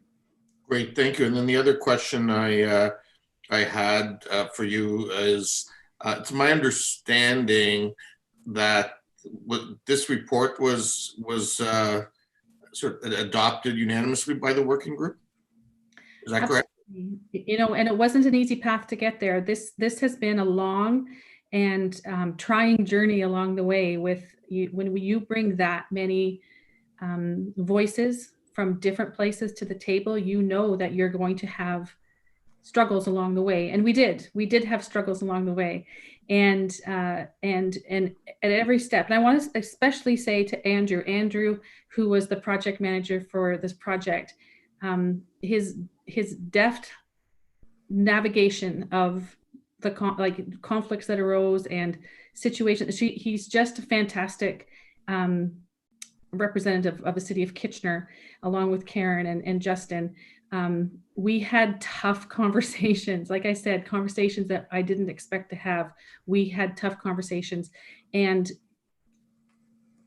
we moved them forward. Okay, what's the compromise look like? And by the end of the day, when we got to our final meeting, there was a lot of, relief and collaboration and agreement around the table. And for that, that's a lot of hard work. Absolutely. And so, and I think the point was made earlier that this is really the beginning of a journey, not the end. And there's going to be lots of pieces that need to happen. And so I just want to thank you for taking on when Mr. Reedman approached you, agreeing to take on the role of being co-chair. I know you've done a great job at Habitat Waterloo Region over the past 2.5 years, and are going on to great things at the national office now, which will allow you to have your fingers in things locally. But we wish you the best of luck, and thank you for all of your contributions. Thank you. And thank you again for asking me to be part of this. I think it's an enormously important moment for all of you and for the city of Kitchener, and it's something to be really proud of. Thanks, Ms. Coviello. Councillor Ioannidis, you're next. You have to unmute, Councillor Ioannidis, please. Oh, I thought I unclicked myself. Thanks, Mayor Urbanovic. Yeah, I just want to reiterate some of the comments that were made. I mean, like, when you look at this report and you look at the amount of time and commitment that was put into this, it's quite remarkable to have this piece of information at our disposal and to move forward. And I think the wheelhouse, whatever it is, that slide, whatever it is, I love it. I think it's a fabulous tool. I took a picture of it. I'm going to tweet it out later. I mean, I love how it explains everything, and it's my favorite slide of the evening. But more importantly, I think we need to be careful in putting out our expectations out there. We cannot, again, like what the mayor's heard and what we've heard from Ms. Coviello, we can't be everything for everybody. And I think this is a great starting point. And again, my biggest concern is I don't want to be taking over on the role of what the region is doing, because to me, then we're not working together. We're not in partnership. We're trying to leapfrog them, and I don't want to do that. I want to work in partnerships with them. So, and I think this is a great start, and I think the team have done a fabulous job. Thanks, Councillor Ioannidis. Councillor Chapman, you're up next. Yeah, thank you. So the basic underlying principle of Housing First is that people are better able to move forward in their lives if they are first housed.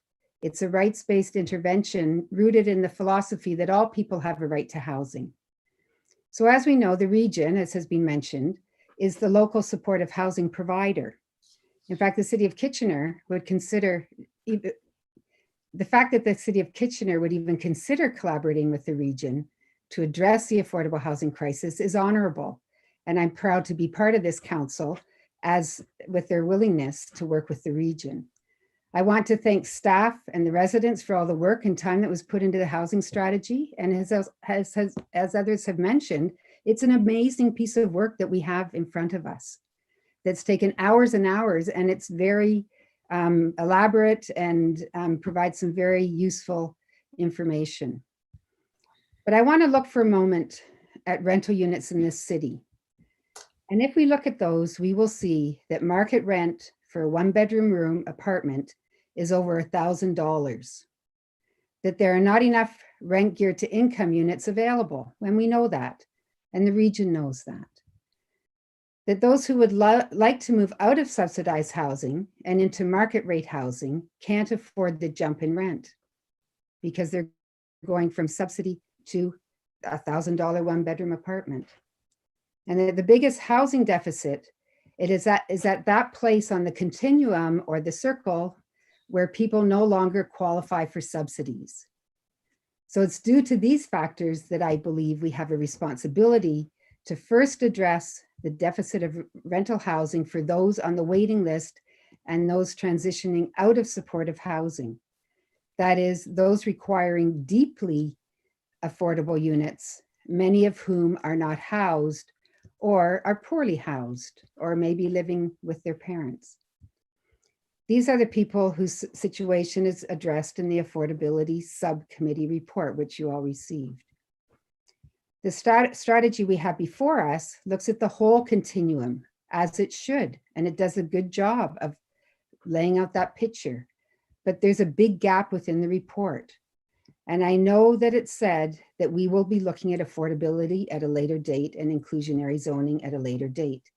And I'm not even going to talk about inclusionary zoning because I realize that way forward is a collaborative initiative with the region and the other cities, so as to ensure that nobody's going to be impacted negatively by the decisions of another one of the municipalities. But what is missing is a clear description and understanding of what we mean by affordable. And I would like to suggest, and I guess this would be an amendment to what we have, that we put a hold on the strategy until we are able to have this information. Right now, affordability or affordable means different things to different people. It means different things in different contexts. Affordable to a minimum wage earner is very different from somebody earning $100,000 a year. Affordable to a developer is often considered to be 80% of market value. Affordability for a renter is very different than for a purchaser. What we don't know is what affordable housing, or the word affordable for that matter, means to the City of Kitchener. So defining affordability has three very important purposes, I think, and there could be more. One would be that it would give the City of Kitchener, developers, and the public a clear understanding of what inclusionary zoning could or would look like. And I'm not saying that we go down to try to solve the inclusionary zoning puzzle, but I think there is a need to understand what we mean by affordable. It will provide a clear understanding of what the concept of affordable housing means in this document and beyond. And thirdly, it will give the region and other municipalities who are going through a similar process a starting point, a way to advance the discussion and ensure that the right to housing for all is met across the region. So I would like to suggest that we put a hold on the strategy until we are able to have a clear definition of what we mean by affordable housing. Thank you. Okay, I will hold that motion because that's essentially a motion defer. I will come back to it prior to taking any other motions, and we'll go from there. Councillor Chapman, just to be clear, were you at that last meeting that Ms. Coviello was referencing, where the whole committee unanimously adopted the report? I've been at every meeting and I don't recall any adoption of any report, actually. Oh, okay. Thank you. Councillor Schneider, you're next. Thank you, Mayor Vrbanovic. For me, it's been a real learning experience and a real pleasure being on the Affordable Housing Advisory Committee, seeing and hearing from all that are involved in this, from the lived experience to the social agencies to the developers, all wanting to find solutions to this. I'm proud of us as a city. I'm proud of our citizens who said they want the city to do what we can to do our part in affordable housing. And we took that seriously. It's part of our strategic plan. It's part of our economic development plan. We want this to happen. And we have to understand that there's only so much that we can do, but I believe we're doing everything that we can do and more to help make this happen. Staff have been great. They really, really listened to everybody. There's collaboration with the region, who are also sincere about wanting to do something here. There's no way I can accept putting this strategy on hold. It needs to be put in motion. Pausing this or waiting on this is not good for all those who have put so much time and effort on this committee to do. So I want to thank staff. I want to thank my fellow councillors for believing this. I want to thank the citizens of Kitchener for their high level of care and wanting this to be something that the city does, doing our part to make this happen. Thank you. Councillor Schneider. Oh, sorry.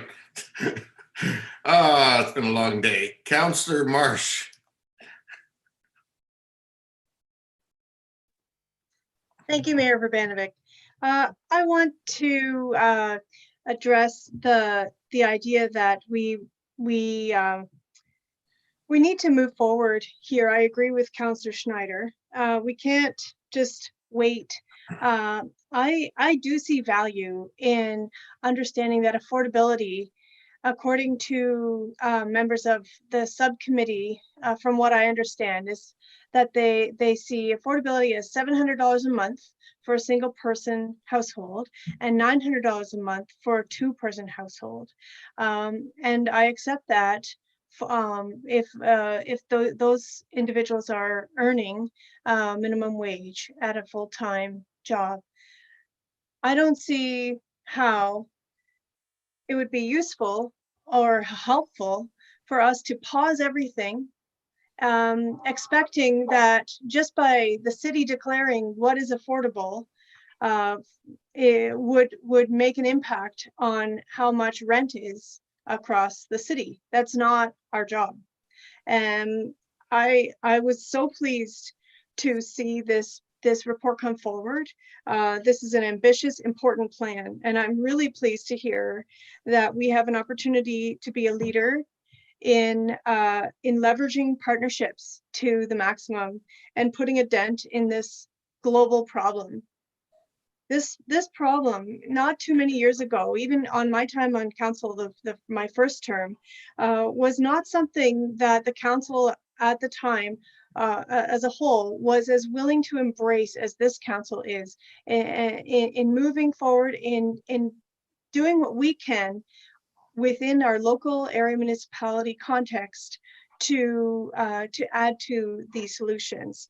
And so this is a topic that has been near and dear to my heart for decades. And I would say that this is a very important moment for us.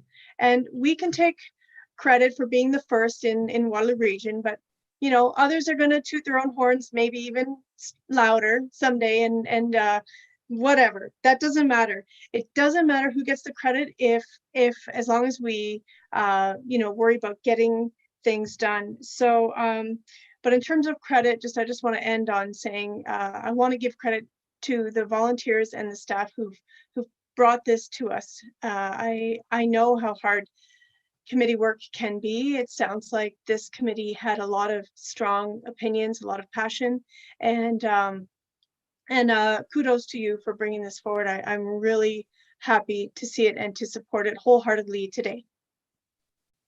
Thanks, Councillor Marsh. Councillor Singh, did you want me to come to you last? That's fine. Okay, Councillor Cho. Yes, thank you, Mr. Mayor. I just want to tie this up for myself, that this this whole process was, as Councillor Schneider alluded to, moving. It humbles you. It was difficult and it was long.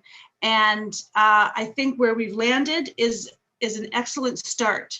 And we started this, but it's not going to finish unless we continue to go and collaborate, as I said earlier, with the other communities, other cities, the region, and our community partners. So I wouldn't support stalling this any further. I think this can grow as we move forward and collaborate, but stalling it is just not the answer. So that is something I would not support.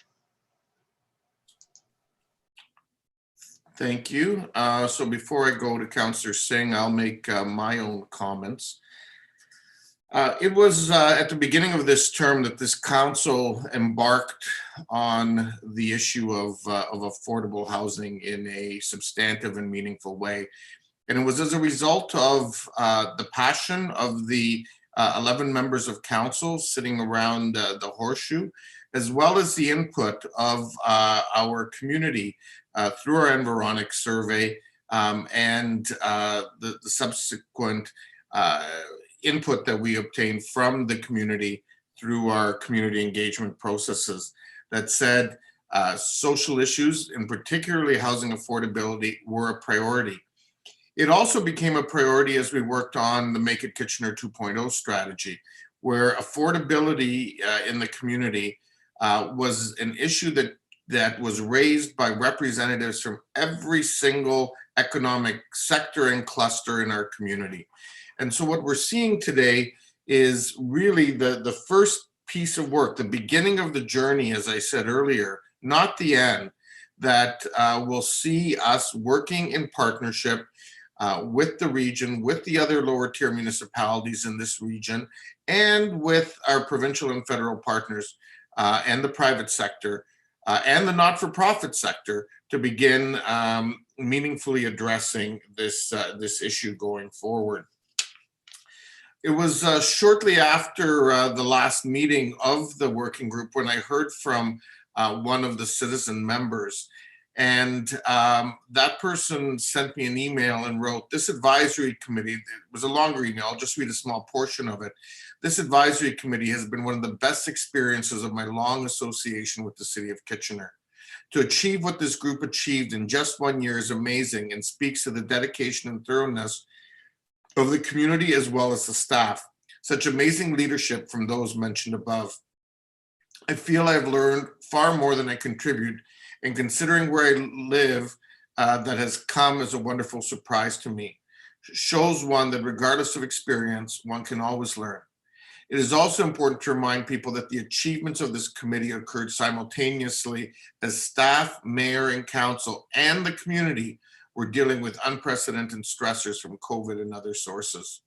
And I think that is something that we can't lose sight of, that in the midst of all this, in the midst of probably one of the most tumultuous years in certainly any of our lives and in recent memory, we took bold steps in terms of the work that needed to be done. We had committed citizen members, community members, and not-for-profits and others, as well as our staff, who wanted to see this work move forward, who wanted to see us take advantage of the fact that after many years of advocating for a national housing strategy, which was now in place, it was our turn to step up and say, what are we as a city going to do to address these issues going forward. Kitchener took a leadership role many years ago when we created Kitchener Housing, and today's an opportunity for us to continue to play that role together with others in the region and with municipalities across the country.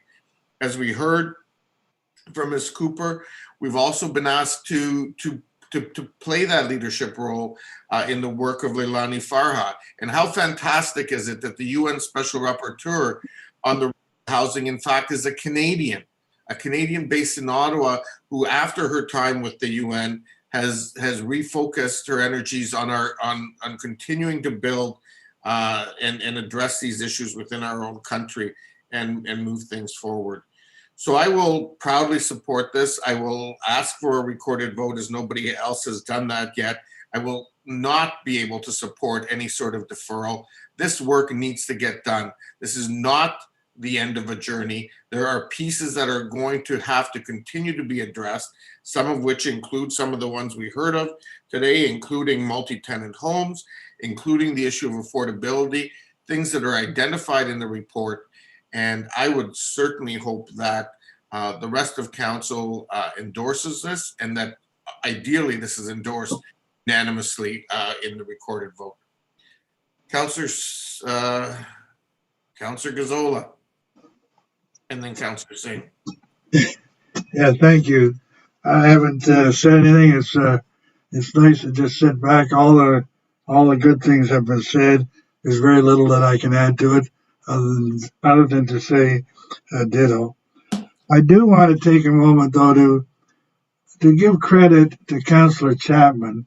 You know, she, from her very first days on council, she has been the one that's, I believe, there are other members of council that have been active, but she's the one that's really spearheaded and has always talked about it. I know, being on many councils, it's something that would be brought forward and set aside and mentioned maybe once every term and then set aside. But Councillor Chapman has, right from the get-go, has been the push behind this, and I feel she deserves credit for it. I know when she wants to defer it. She doesn't want to stop it. She doesn't want it to, I think she's been involved with it, and I guess she would like to see as perfect a product at the end as possible. And for that reason, I guess, is asking for deferral. I don't think she's looking to stall anything. She's totally supportive of it. So I'm supportive. I will support her call for deferral. I don't think that will eliminate anything. If anything, it might improve on the product. If that doesn't survive, I will support the main motion. Thank you. Councillor Singh. Yeah, thank you, Mr. Mayor. And like you, I'm also very hopeful that in the end, this will be a unanimously supported motion. We are simply making meaningful and fundamental change today. The voice of the most marginalized segment of our community is getting heard, and that's an important note. In a perfect world, I guess it would be great if the private sector was able to meet everyone's housing need. Unfortunately, that's not realistic or feasible. Housing for All is an innovative strategy that uniquely is made in Kitchener approach, which recognizes that affordable housing and is an important component of economic development strategy. The strategy is collaborative and relies on partnerships to achieve the goal in creating greater housing options throughout the housing continuum. It's very important to note that affordable housing is not a direct jurisdiction of City of Kitchener. We choose to take this challenge on not because it's required of us, but instead because we care for the social well-being of our community. And we're trying to build a better Kitchener through the use of city assets, improvement of development process, and most important, the partnerships wherever we can find them. I can't support Councillor Chapman's direction to want to hold this on, because simply we can't afford to hold. It doesn't need to be an all or nothing proposition. And I guess it would be rather irresponsible to hold everything due to ideology. there's an immediate need to move forward and start a journey to do what we can to creating options of housing for those that have no other. Thank you, Mr. Mayor. Thanks, Councillor Singh. So Councillor Chapman, you moved deferral. You said until the affordability can be defined. Is that your motion? Yes, that's correct. Okay, is there a seconder for that? I'll second it. Okay, it's been seconded by Councillor Gazzola. All those in favor of deferral? Those opposed? Councillor Singh, you're okay, thank you, and I'm opposed as well. The motion does not succeed. And so going to the main motion then, a recorded vote has been requested. So I'll start with one, Councillor Davey. I'm in favor. Ward 2, Councillor Schneider. In favor. Ward 3, Councillor Gazzola. In favor. Ward 4, Councillor Michaud. In favor. Ward 5, Councillor Galloway-Selak. I'm in favor. Ward 6, Councillor Singh. In favor. 7, Councillor Ioannidis. In favor. Ward 8, Councillor Johnston. In favor. Ward 9, Councillor Chapman. In favor. And Ward 10, Councillor Marsh. In favor. And the mayor is in favor as well, and that motion carries unanimously. Congratulations, Council. I think this is a proud day for our community and for this region as a whole. I again want to thank everyone who was part of the advisory group in getting the work accomplished. And I, in particular, do want to thank our 3 staff and Justin Reedman as the sponsor, GM, responsible for this work, but in particular, Karen Cooper and Andrew Ramsaroop. You know, whether I talk to Karen Coviello, whether I talk to other members of the committee, anyone who was involved had nothing but great things to say about both Karen Cooper and Andrew and their work and how they handle this. We heard some of this tonight. I know in speaking with others who have been in meetings with the CMHC or with Leilani Farha's group and others, talk about Karen's passion and leadership on this. I keep saying we were fortunate to scoop her from Toronto, and no chance she's ever going back down that highway.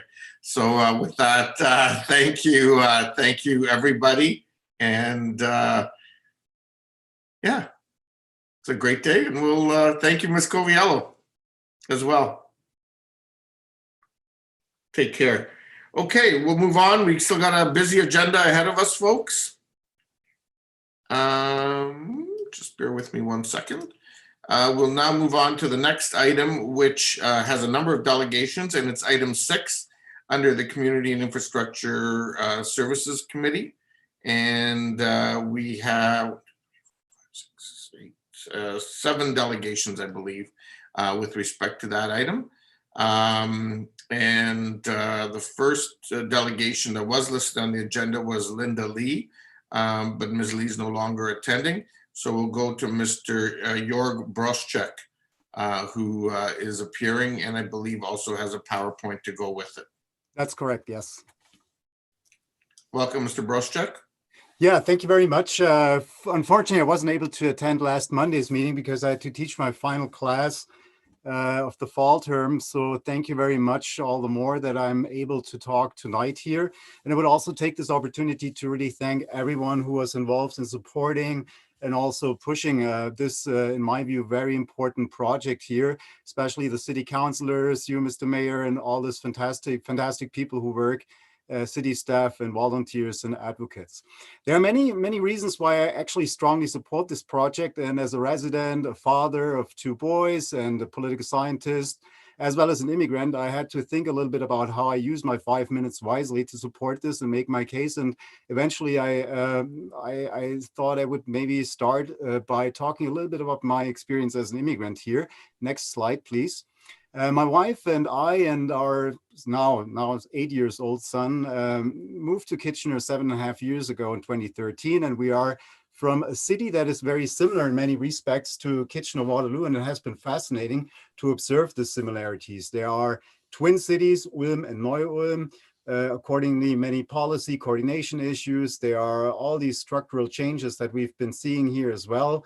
Population growth, gentrification, etc.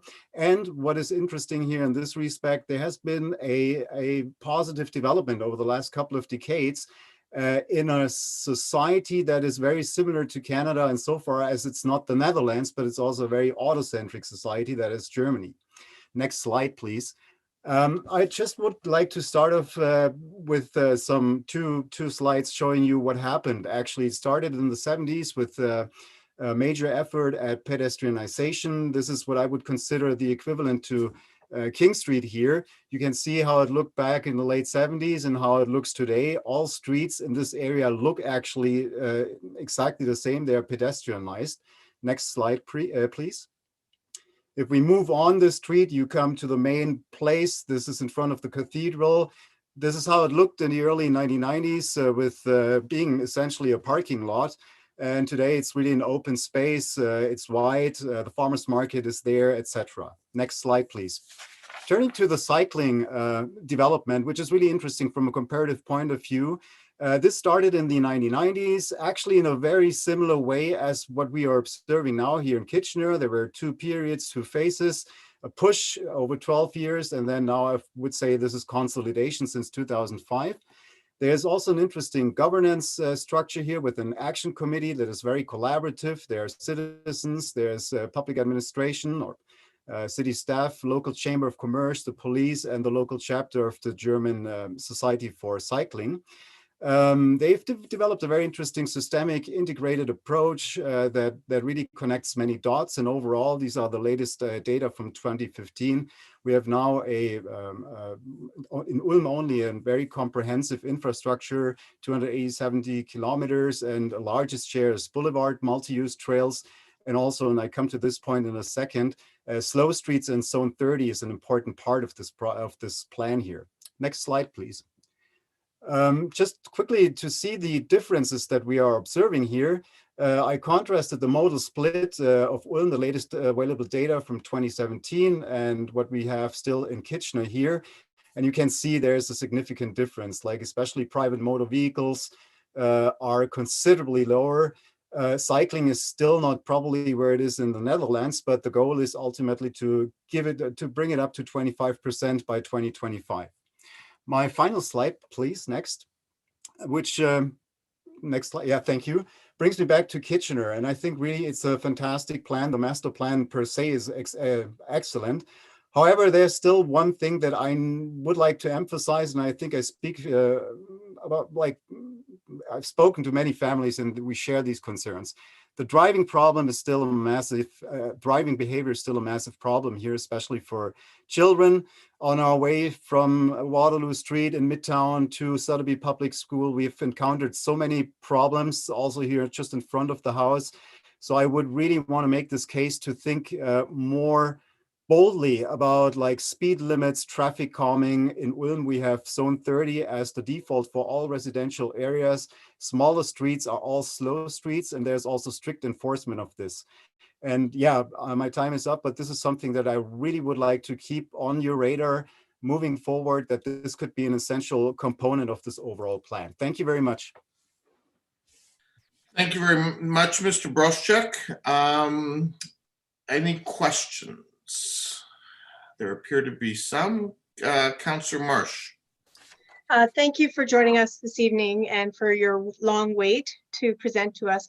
I want to just ask, what does that mean, the mobile, what was it, ASG at the end? How is the Zone 30 enforced? Yeah, thank you very much, Councillor Marsh, for this question. It's automated speed radar systems as one part. There are other ways as well, but this has been an essential part of this whole strategy early on. I remember where I grew up, We got this zone 30 in the 90s already, and there was a problem with driving as well. And very soon we've had, I would say maybe once in a week, at least in the initial phase, police positioning those automated speed cameras in these areas, and that really made an impact, or had an impact. Okay, thank you very much, and thank you for your presentation. Thank you. Those are all the questions anyone had. Thank you for joining us today. Thank you. Okay, our next delegation is, I see Andrew here, but my next one on the list is Lou Tsan by telephone. Through the mayor, Lou is no longer on the call at this moment. Oh, okay, thank you. So if Lou Tsan comes back, we'll fit them back in. So Mr. Green, welcome. Hello, everyone. Thanks for having me tonight. It's been a pleasure and an honor to hear all of you have been discussing tonight. I'm here as a part of the cycling interest group as an employee at Google Kitchener, a road user by car and by bike. I've worked in Google Kitchener for 12 and a half years. And I just wanted to state my own personal support for the downtown cycling grid and really wanted to make the point that I see it as a really beneficiary thing for working in downtown. So looking at Google in Kitchener, we have a lot of incentives for cycling to work. We have over 150 bikes registered for our bike cages, over 200 available spots for biking inside in a secure location where it's warm.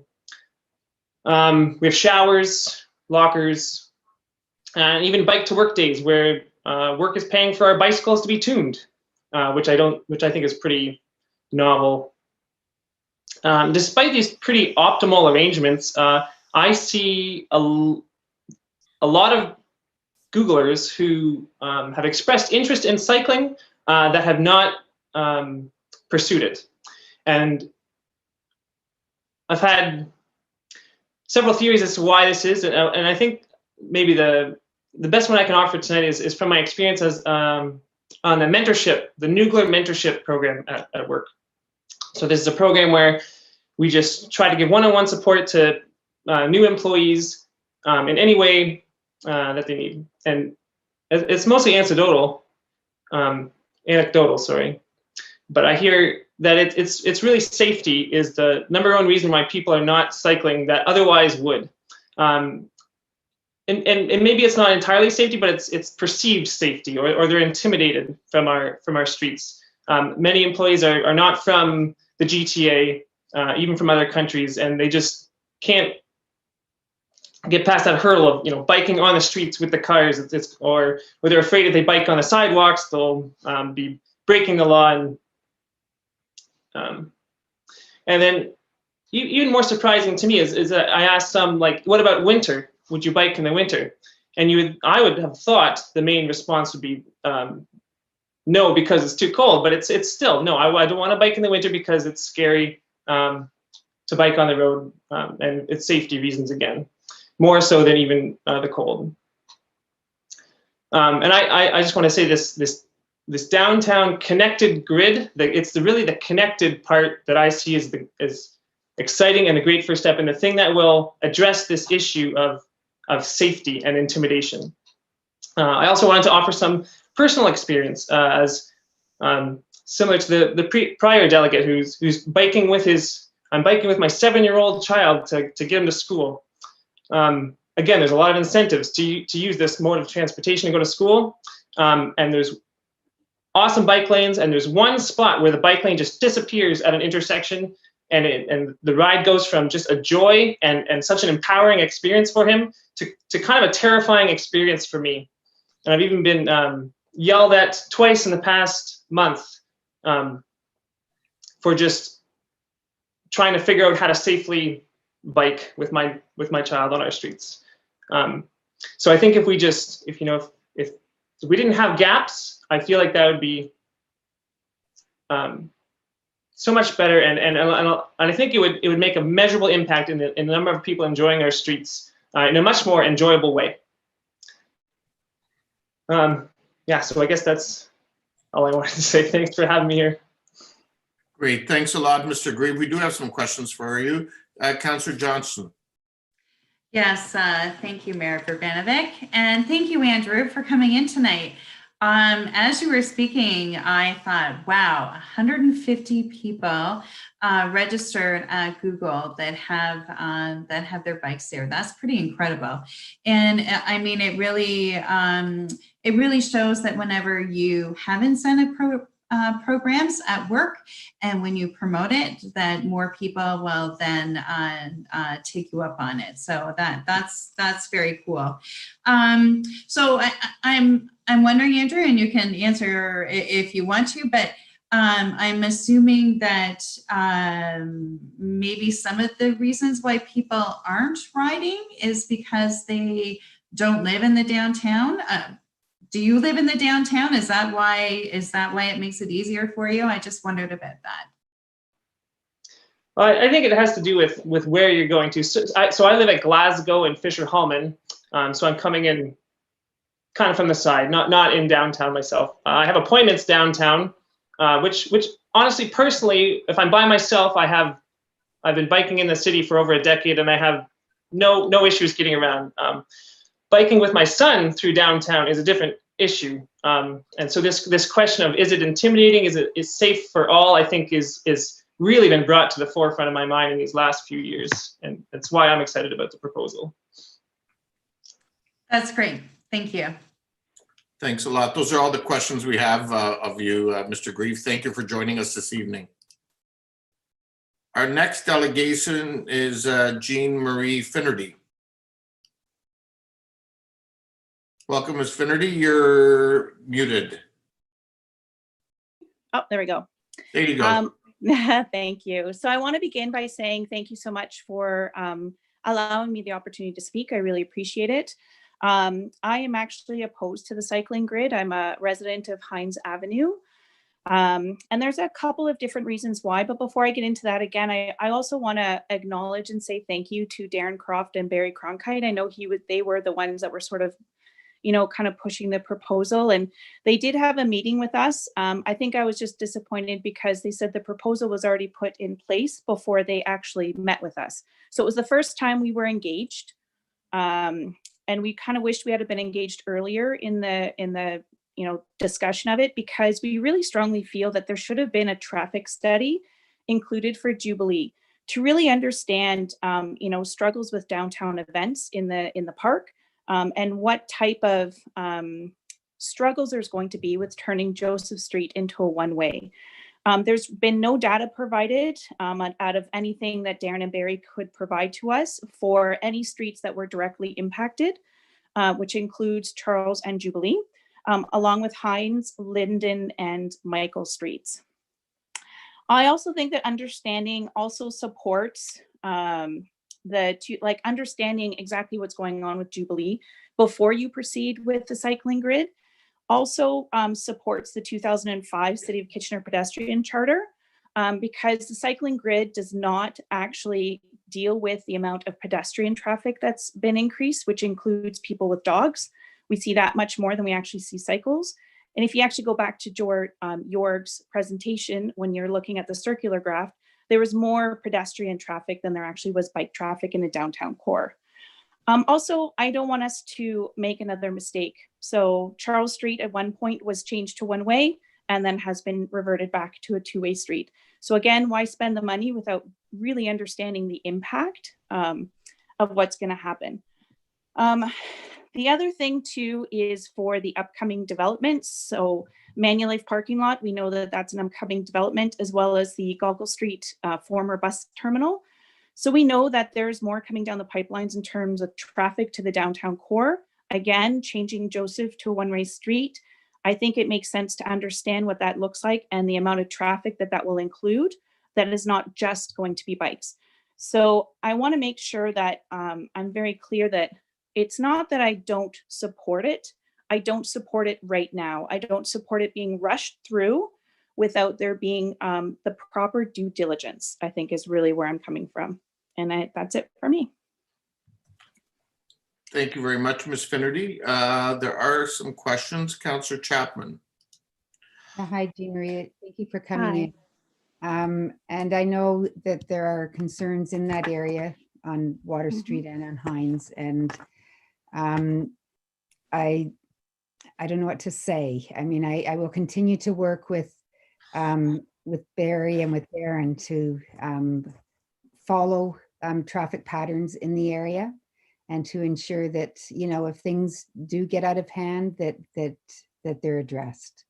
So I can try to work with residents in that way. Thank you very much. I appreciate it. Councillor Gazzola. Yes. Thank you for coming in. You mentioned a couple of points that I think need to be emphasized. And one of the main points is that you're not opposed to this. You're just saying, let's do it right now. It's an interesting concept about the one-way streets. A few years ago, they got rid of the one-way street because they said people were rushing through the downtown and not stopping and spending money in the downtown. So they got rid of the one-way streets. Now, as life always has it, we're going back again. So, and the thing that bothers me that you've mentioned, I didn't want to ask you any questions. I think you've given good answers, but I did want to emphasize on what you said. And you're the second person from that area that has talked about public engagement, about how you didn't really learn or get into it until you were told all the decisions were made. And I don't think that's the way we should have dealt with it.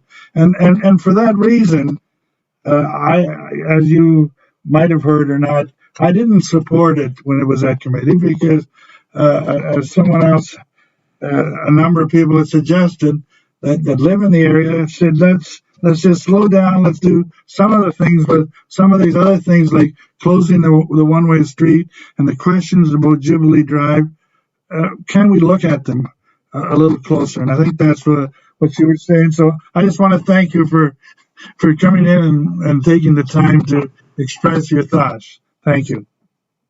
You're welcome. Yeah, I know that there was a lot of Facebook posts as well about people being concerned about anyone with mobility issues in the downtown core by switching it to a one-way street. So I don't know if that plays any part as well, but I kind of hope someone will speak towards that. Thank you. Oops, thank you, Ms. Finnerty. Those are all the questions we have, and thank you for coming in this evening. Thank you. Our next delegation is Shannon McDonald.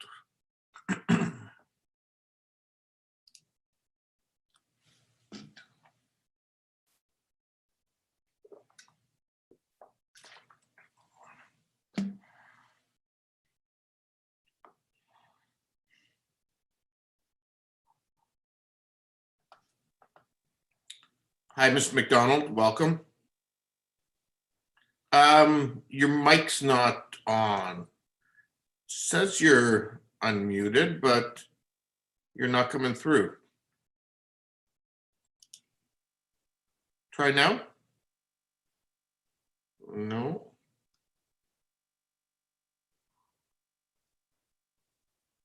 Still can't hear you. No? Yes. Oh, Hey. amazing. Okay, great. Hi, everybody.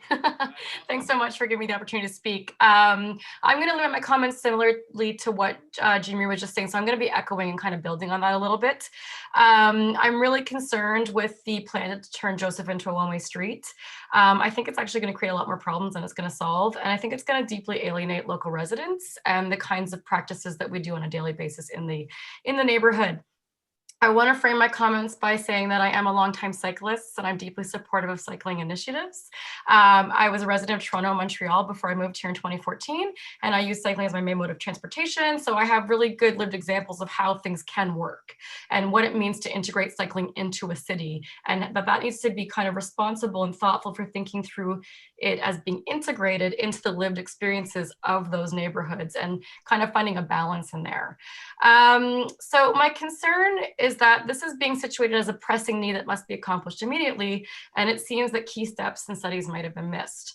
So by rushing this grid, it seems like we have a real risk, and I'm taking these words from one of my other Hines Avenue neighbors who couldn't be here today. Her main risk, and I'm echoing it here, is that spending $5.9 million plus 80,000 per kilometer per year is not necessarily the best use of money. And she's quite concerned about that as someone who is an online or a frontline worker who's been working during COVID. She's a mother and daughter with children on our street. And she wants to think about these taxpayer dollars and how we're using them and really kind of working through that a little bit.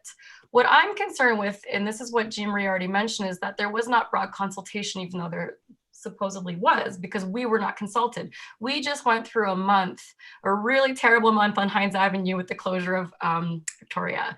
And we saw aggressive driving. We changed our lifestyle practices where we used to be a community, and truly Hines is a community where we'd be on our front lawns, our children would be playing. Every other house on my street has young children in it. It's a really kind of thriving young family space. And if it's not young families, it's also seniors. And so you've got this mixed use on a street like Hines. And we saw how much we sort of stopped being a community because of the ways in which really aggressive drivers were coming down our street and using us as a throughway.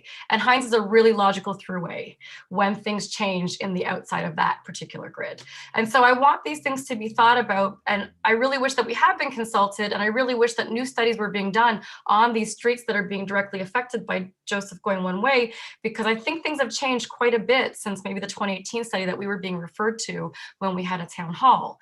I also really feel that in those town halls, the kinds of concerns we were bringing up were not being fully addressed, and we were kind of being put off with studies and stats that weren't aligning with the kinds of critiques that we were bringing forward. I think this is a shame. I think that we should be listened to and consulted a bit more deeply, because you have longtime residents on these streets who are very familiar with traffic flows and the way in which shifts in community have been going on. You also have concerned parents who are doing this day-to-day navigating of the streets with young ones on bikes, going to the park with strollers, scooters. But you also have a bunch of us on the street. Some of us are trained scholars in statistical analysis, and those people were not feeling fully convinced by the stats they were given. And you have scholars like myself who study urban community development and how to kind of create city culture. And I'm also kind of pushing back and saying, I love the idea of cycling grids. I think this is a really great idea, but do it in the context of a more holistic approach that considers residents, resident life as much as cycling life. Those things need to be brought, I think, together in better balance. I remember at the end of the town hall, I was really concerned about this and it didn't get addressed. There was kind of an acknowledgement that the Joseph One Way is kind of a newer idea, and it hadn't fully been thought out yet what was going to happen with the Deloitte employees and what kind of things were going to happen at the end of Joseph at Victoria. And I think that's a really good indication of why this isn't ready to go forward yet, because that hasn't really been finessed. So I'm asking for a little bit more finesse here. So yeah, I think I'm just kind of saying, I think we should push the brakes on this. I think new studies of traffic flows need to be conducted. I think we need to be more consultative of people who are living in the neighborhood. I think this is a question of car culture as much as it is anything else. And I really don't believe that this plan ensures safety for biking and pedestrians, because cars are just going to be more enraged, and we've seen that, and we know what that looks like. And so how do we begin to shift that? And I think shifting car culture is really going to make sure that you don't alienate us as residents, the people who make up the spaces, not just by passing through on our bikes, but by walking and congregating. My major concern, and I wrote a letter about this that I think Councillor Chapman has, that a lived practice that we noticed was that we were leaving our front porches and we were leaving our front lawns and going to the back and kind of treating our houses, which are an urban, thriving, living environment, as suburbs, which is the thing that we didn't do when we moved to this neighborhood to be committed urbanists. And so I want that kind of lived experience to be brought into the conversation if possible. Thank you. Thank you very much, Ms. McDonald. We have two sets of questions for you. Councillor Chapman. Yeah, hi, Shanna. Thank you for coming in and speaking. I regret to say that at committee meeting, I asked for a deferral of Joseph, and it wasn't supported by the other council members. And I also asked for, or a delay to a year delay. And I also asked for a Victoria Park traffic master plan to see the traffic patterns before making those changes. And it also wasn't supported. So what I can say is that I will continue to work with Darren and with Barry, as these things move forward, as I assume they will today. So, but thank Okay. you. Thank you. Hopefully within that, there is a consideration of traffic calming measures and pedestrian safety for residents of the neighborhood. Yeah, I'll certainly work with them on those issues. Thank Thanks. you. And for the record, she meant Mr. Cronkite, but I just wanted to be clear. Councillor Marsh. Thank you. And thank you, Shanna, for coming in and sharing your thoughts. And yeah, Councillor Chapman did forward your letter. So we did get a chance to see that. That was a few weeks ago now. It's hard to hear residents say that they feel that they weren't consulted. And because the city does, we pride ourselves on being really at prioritizing community consultations. I can say that on the broad scale, we did consult, but when it came to the nitty-gritty of your street and the other streets that were to be affected, I'm sure that there was room for improvement. That said, I just wanted to ask, okay, so originally the plan was to have a cul-de-sac, I believe on Water Street, that bikes could get through, but not cars. And through the consultations, did you guys provide feedback, and did it not change based on your feedback? Yeah. So we're really thankful for that, because I think that mitigated a real potential problem, especially on Hines, and having the people putting this forward be receptive to that was really appreciated, certainly. I just think that Joseph may also be a point where that could be taken into greater consideration. Yeah, I get that. And there are going to be some future development sites that I think it was the previous delegate, Jean-Marie Finnerty, who said that. But and so if Joseph is indeed made one way as part of this, then that would need to be considered in the whole plan for new developments for sure. And I think Deloitte has a parking lot that goes through right to Charles, if I'm not mistaken. But I understand your concern, and I have experienced the traffic jams that happened when Victoria was closed for temporarily, and it must have been very, very frustrating. During festival season, when it's not COVID, what happens on your street? Are the cars going back and forth all the time, or are they stopped from going through? They're stopped from going through because we are largely a destination for parking. So it tends to slow things down because it'll fill up really fast and then it kind of gets avoided. I mean, a lot of the time Hines gets blocked off at the top and bottom for some of the larger festivals, which we're really thankful for, because that kind of helps with that aggressive travel. But like during festival season, I think I have a cat, sorry, joining us. During festival season, it's a really different kind of traffic flow than these day-to-day experiences of rush hour that we've been noticing sort of with the Victoria closure. Hello, so Kat. it feels different, and accommodations definitely have been made by closing off the top and bottom, and then we become a parking street, which is a perfectly fine experience. Okay. Look, I'm not trying to ask you to say thank you so much for changing. I'm just trying to understand and try to strike what we need to do here is find a way forward that does strike that balance that you're asking for. And I hear that you're saying it hasn't gotten there yet, but anyway, I'm just letting you know that residents are being considered, but we also need to find a way.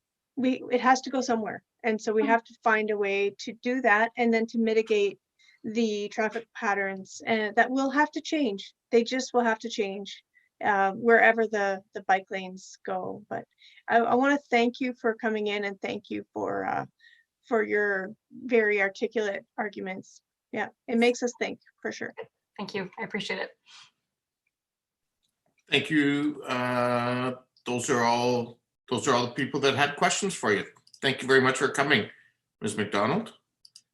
Next up is Greg Piccini.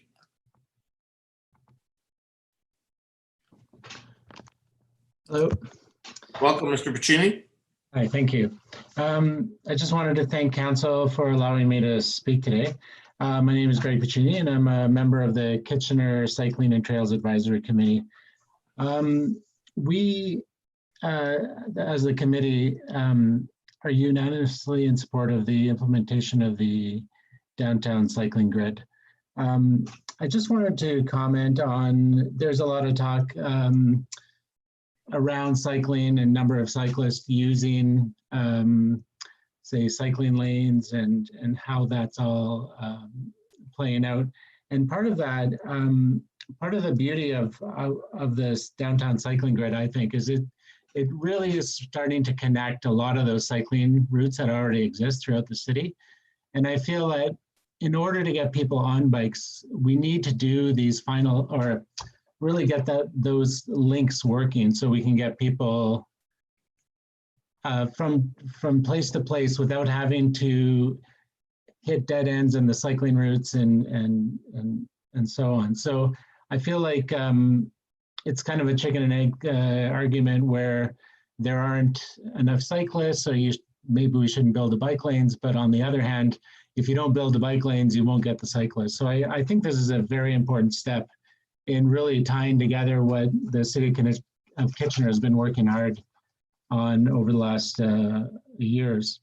In addition, I wanted to focus on kind of one main point. We feel that the construction and implementation of the project be completed within the 3-year phasing. And I have a bunch of reasons for that. One would be the strategic plan gave a deadline of the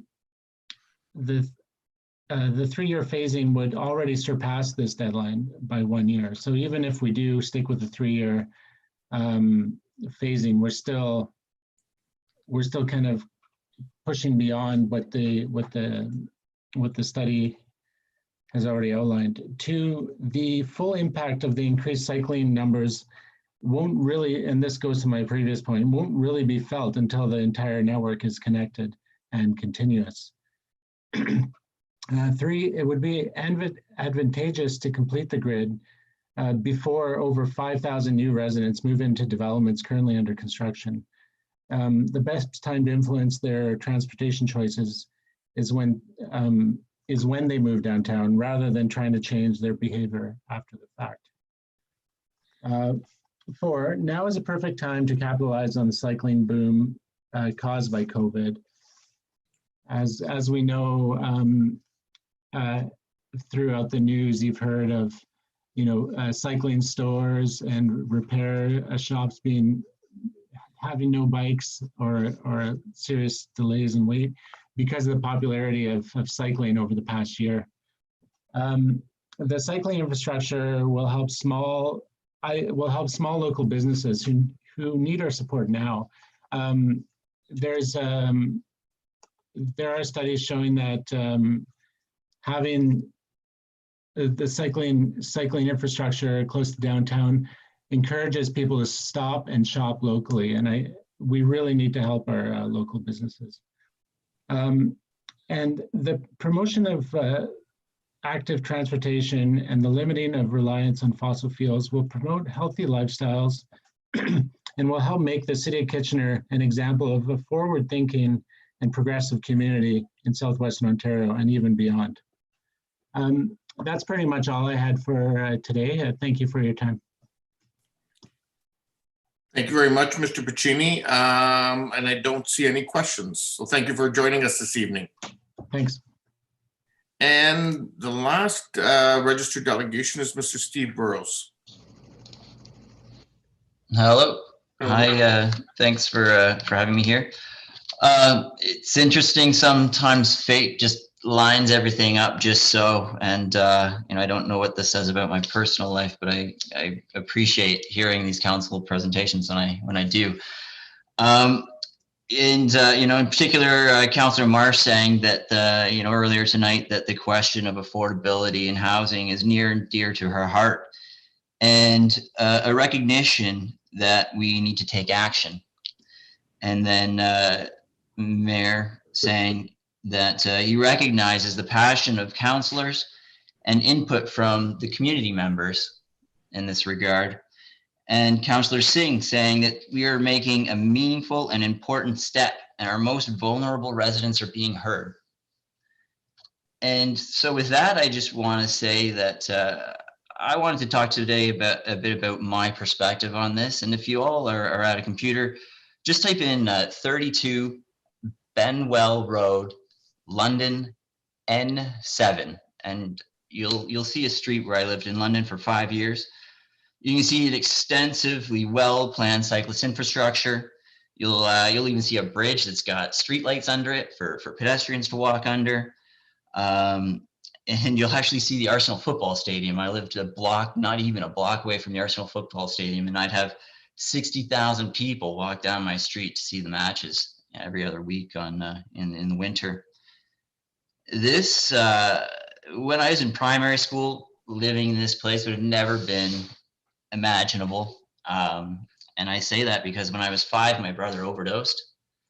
My mother lost her house. And I had to move into affordable housing, into supportive housing, in fact, from when I was 5 to when I was 11.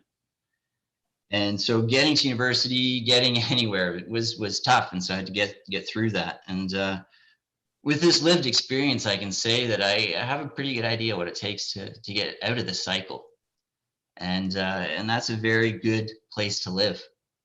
And, having gone through London and actually in 2008 with the recession, I got through it for a year, but couldn't get all the way through. I had to come back to Canada. I even had a job, but I couldn't get a work permit because they were kicking people out. And I moved into my mom's basement, as we were just talking about earlier. I moved in my mom's basement. I saved my money, and I bought a house in Kitchener. And when I bought my house in Kitchener, people on my soccer team would say, "Oh, where do you live?" I'd say Victoria Park. Is it safe to live in Victoria Park? And I got this for years. And I spent 5 years rebuilding my house by hand. And this is my perspective of, this is an infraction on my home, something that's taken me a long time to get to. And I built it by hand, literally, and a lot of us have. And so I don't think that this is a financially or socially responsible project. I've demonstrated in the past that I've got concerns for safety, a lack of community engagement, a lack of background studies and analysis in determining potential impacts of these changes. In general, I'm supportive of this. And, given that I'm an architect, I have to support progress, and I want to support progress, and I want to be on the team, and I want to see it go forward, and I want to see it be successful. And for that reason, I want to propose that we do studies starting today, and I want to map our current grid and our current cycle trends, and understand how that changes with the new cycle grid.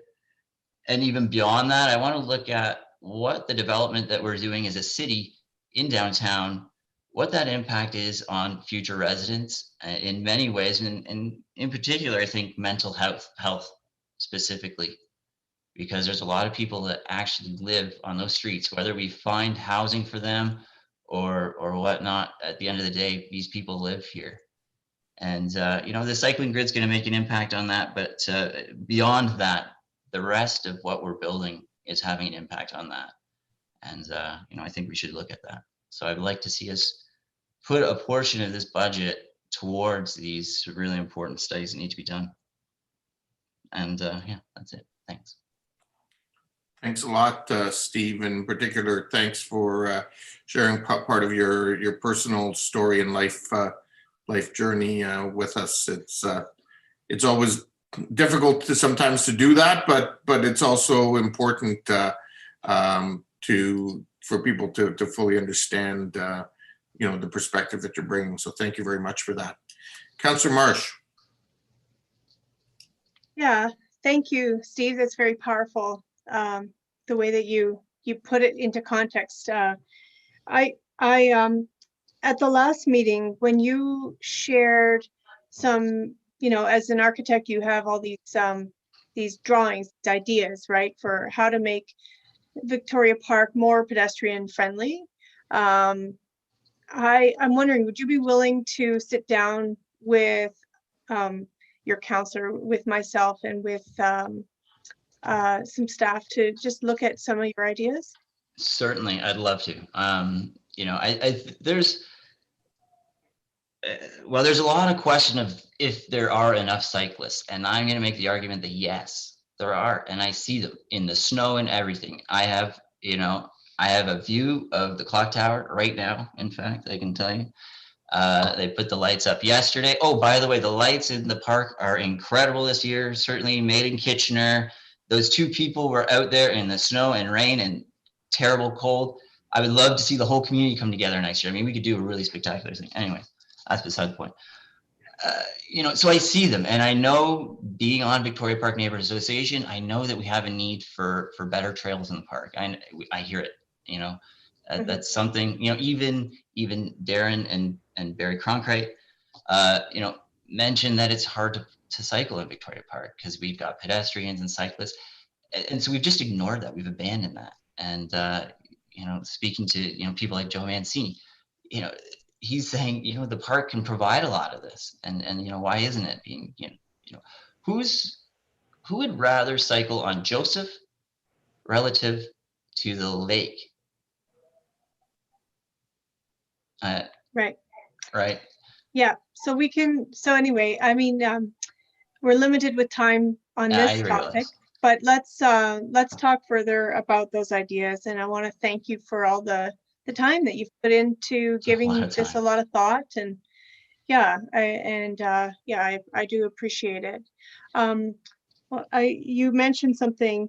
Oh yeah, you wanted to thank the people who put up the lights. I believe it's the Kitchener-Wilmot Hydro staff that do that. Is it on their own time, Mr. Mayor?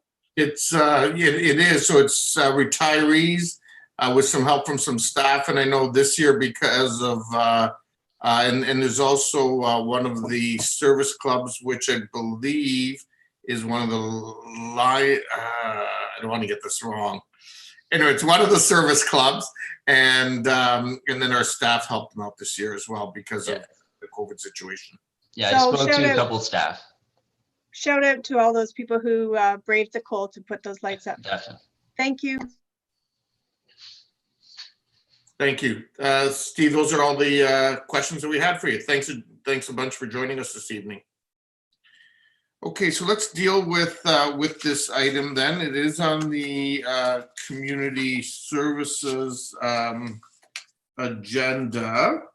And if I can ask Councillor Ioannidis to bring it forward. Thank you, Mayor Urbanovic. Just let me. Okay, it's been moved by myself and seconded by Councillor Dave Schneider. Item 6. Is it item 6? Yep. Item. Okay. And with the cycling. Yep. Thank you. Councillor Singh, and I know I need to deal with Cedar Street separately. Yeah, Mr. Mayor, or through you, I guess for Chair Ioannidis, if we can just, I'll declare my conflict on the entire item. I think it'll, just to be more on the safe side, I think that'd be better rather than just the one part of the motion. So I'll declare on the entire item. Okay, that's fine. Mayor Urbanovic, I want to have a recorded vote as well. Okay, that's fine. So I will, I don't, Councillor Gazzola? Yeah, yes, I was going to ask for a recorded vote, but that's already been done. But I would like to make a comment, and that'll give everybody else a chance to make a comment about my comment. To start off, I didn't support this at committee last week. It was, and I unfortunately do not intend to do so tonight. But I do want to take a moment to try to explain my position on this issue. I want to start off by mentioning again that I'm still an active cyclist. I did a fair amount of cycling even this summer. I'm 82 and I enjoy cycling, and I understand cycling. I understand automobile drivers, but also I understand cycling very well. I must say I'm a fair weather cyclist because a week or so ago I hung my bicycle up, and I'm getting my exercise bicycle for inside safely in the winter. And I realize I live in Canada and not in the Netherlands. I just want to mention a couple of reasons of why I'm not supporting what's happening right now. And it's nothing to do with that I'm opposed to cyclists. All right. We do things, but we never seem to get any results of what we do. A couple of years ago, we spent $600,000 putting in separated bicycle lanes on Queens Ave and Belmont in determination to, in an effort to give people from this end of the city, Forest Hill, an opportunity to get downtown safely. Now, I mentioned many times that I've been able to do that for many years by perhaps being on a city street for one block, and the rest of the time there are trails, beautiful trails along several creekways, right into Victoria Park and right to City Hall. I much rather would have seen some of this money go to paving some of those trails that were either stone dust or mud or what have you. But this Queens Boulevard Trail was put in, and I've been trying to get some kind of statistics, some data as to how much they were used. Because unfortunately, with my eyes and the eyes of a lot of people that live in the neighborhood, do not see a lot of cyclists. And I'm always asked as to how much is being used, and I don't know. I don't see it, and staff have not had a tremendous amount, if any, data on how much that was used. So here we are. We spent a lot of money. How much was it used? Another issue I have is that we go into a good plan here, but what are our goals? What do we expect to accomplish? What do we expect to see? And I'd like to know this up front. How can we measure what we're doing here as to whether it's a success? Shouldn't we have some goals as to what this should accomplish so that we can see that whether it was a good thing or not? But again, we've got this philosophy: build them, and then they will come, and then we'll think about it. So finally, this to me is not the time in our municipality and anywhere to be entering into a $6 million expenditure. We're struggling economically, where we will be for a number of years. And after all, there is $10 million in the 10-year capital forecast for cycling. So it's not that it's being totally cut out. What I would like to see, and I can support some expenditures, but not to this extent right now. It's there've been a number of people that have come and spoken, and they're concerned about some of the areas, especially around Victoria Park, that they're saying let's take a closer look at this. So is there no way that we can scale part of this project back? Now, I've heard several times on the radio and whatnot that it's not we're able to do this without increasing our taxes, so it has no impact on our taxes. Well, that's not exactly true.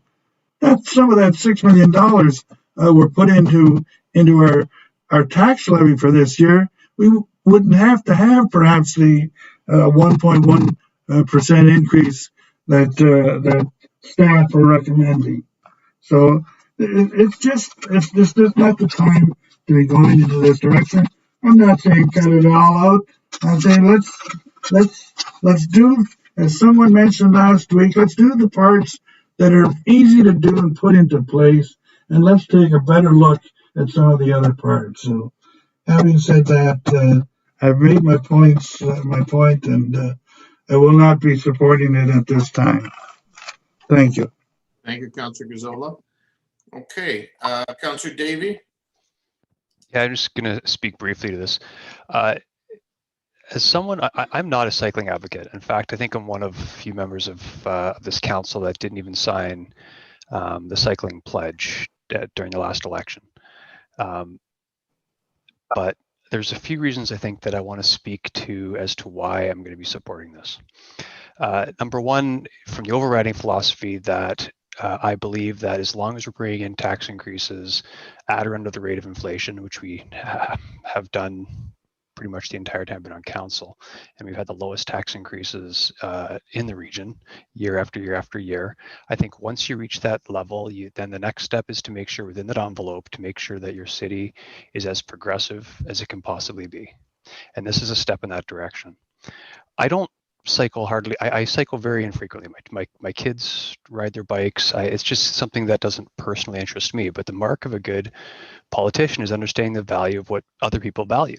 And the other factor is I don't live downtown. And one of the things that's really changed my mind on this is imagining trying to, raise children in the downtown and teaching them under those current conditions, with sidewalks that are filled with people. Like there's far and few between spaces to do it. And when you frame that in the context that we're going to be doubling the number of residents in our downtown in the not too distant future, there's going to be people raising their kids in downtown Kitchener without a place to do things like this. And lastly, I also see this pathway not only just for cycling, like it is being framed as cycling, but technology is changing. People are going to be using battery-powered devices to get through our downtown in 10 years and 15 years and 20 years, and we're going to want this system there. So I just want to be clear that these are the reasons that I'm supporting the system. It's not all because of cycling. I get the dollar value added part of it. And I would also add in that one of the things that's always bothered me is funding things out of debt. And the majority of this money has been saved up and is ready to pay. This is not going to be burdening us in the future. So those are my thoughts and comments on this issue. Thanks, Councillor Davey. Councillor Marsh.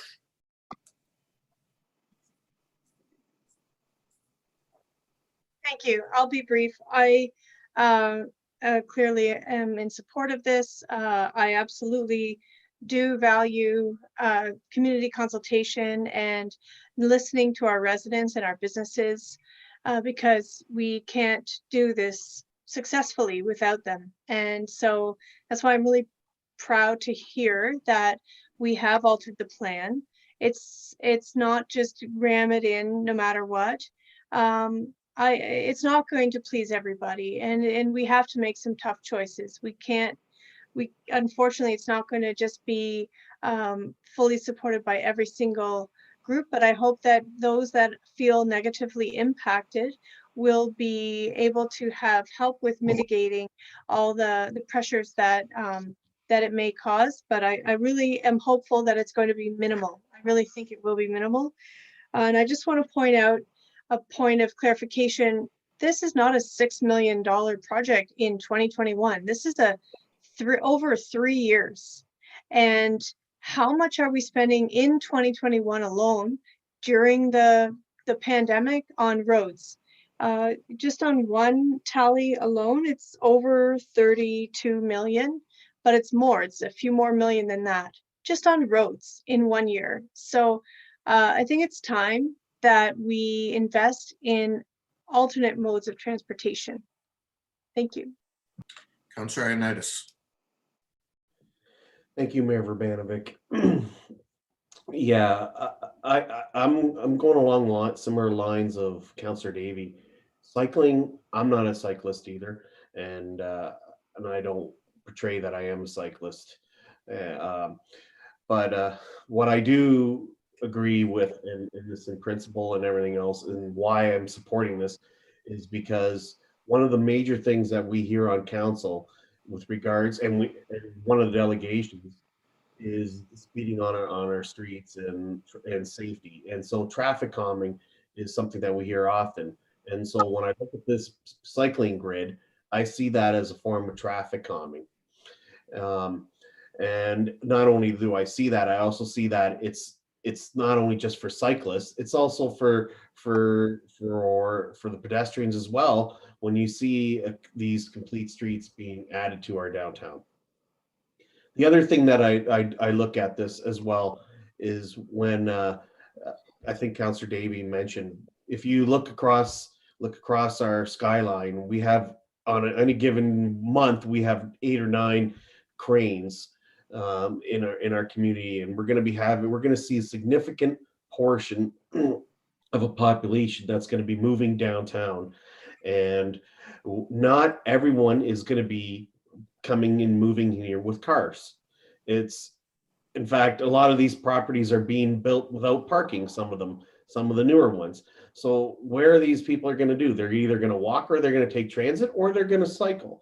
So this is being built for a reason for the next 50 years, not just for today. And that's how I'm kind of looking at it. I'm not looking, and also in the lens of what we've seen through the pandemic in particular, and how cores have evolved throughout Ontario, and how everyone was closing down their cores and trying to get the vibrancy. Example that here locally with Belmont Village, and unfortunately our downtown we didn't get to see too much because we had lots of construction, but Belmont Village was something that we see and the success of that, and we're hearing this on a day-to-day basis from businesses, from residents. We're hearing that this is what they want, and it's been overwhelming what we hear. So it's just not about just cycling to me. It's about having a downtown that's going to be, more of a European style and more of a walkable and more use than just vehicles. And that's the reason why I feel this is a great project to move forward with. Thank you, Councillor Ioannidis. Councillor Johnson, you're next. Yes, thank you. And I want to take a little different view on this. And tonight we had 2 presentations from Ian Klugman from Communitech and from Tony Lamantia from the Waterloo Economic Development Corporation.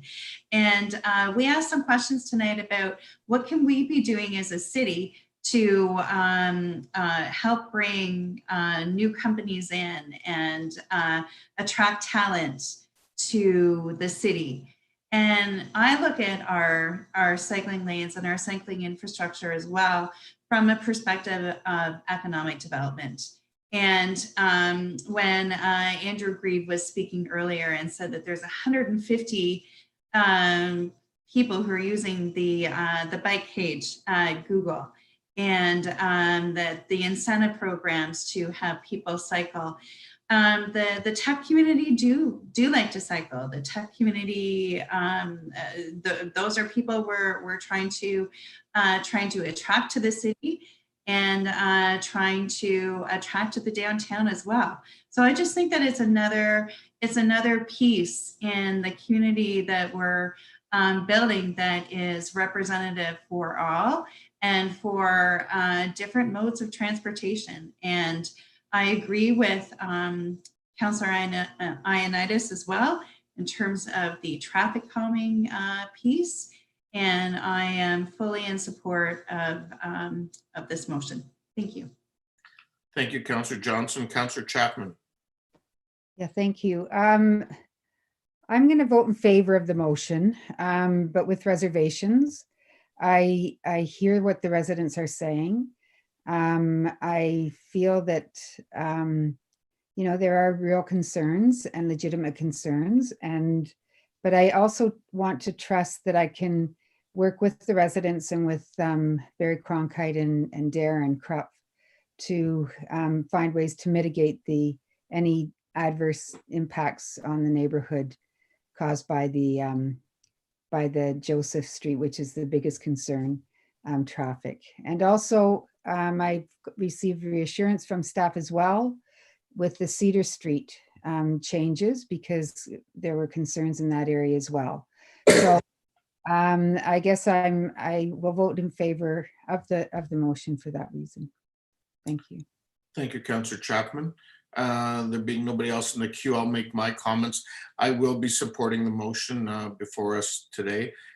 This project and this work is a long time in coming, and has involved many residents in terms of the engagement process. Regretfully, some feel that not all of the issues have been addressed. But as Councillor Chapman just pointed out, I also believe that with the team we have in place with Mr. Cronkite and Mr. Kropf and others, they will continue an ongoing dialogue and work to address the issues that remain. As Councillor Davey indicated, this really is about building a progressive city of the future, and one that responds to the economic development realities of a growing community, and how do we continue to attract and retain the kind of talent that we want in our community, particularly when it's going to become in some respects easier, but as we heard, in some respects more challenging going forward. And these are the kinds of things that people are going to be looking towards. And I also don't want to lose sight of the fact, as has been pointed out, this isn't just about the cyclists. This is about those who are cycling and those who have, scooters, and those who have those little balancing things on one wheel. I forget what they're called, and other similar kinds of devices, as well as, quite frankly, people who just need more space as well, to be able to walk, maybe with a stroller or in a wheelchair, or whatever the case is, through our downtown streets, and see everybody being able to do it safely, not just cars. So with that, Councillor Marsh, you have your hand up. Recorded vote? Just Yes.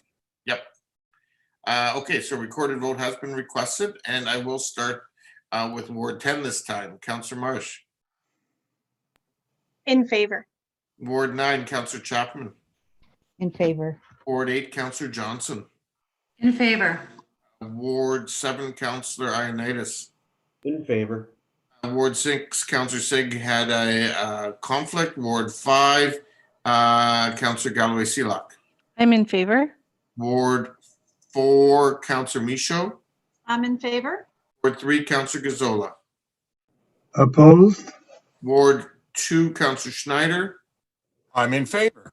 Ward 1, Councillor Davey. In favor. And the mayor's in favor as well, so the motion carries. Okay, so that, folks, is the end of delegations. We'll continue on through the agenda and see. We may need a few minutes past 11, but I think we're looking pretty good. So we'll continue now with the leader of the committee. And so Finance and Corporate Services, Councillor Davey. Thank you. It's been moved by myself and seconded by Councillor Galloway-Selak that the 3 items from Finance and Corporate Services Committee be adopted. Okay. Questions, comments? If not, all those in favor? Oh, sorry, Councillor Chapman, you had a question? Yeah, my question is, are we going to get reports back about the progress in this committee, or what they're actually doing? Sorry, which committee? Sorry, number 1, the KW4 committee.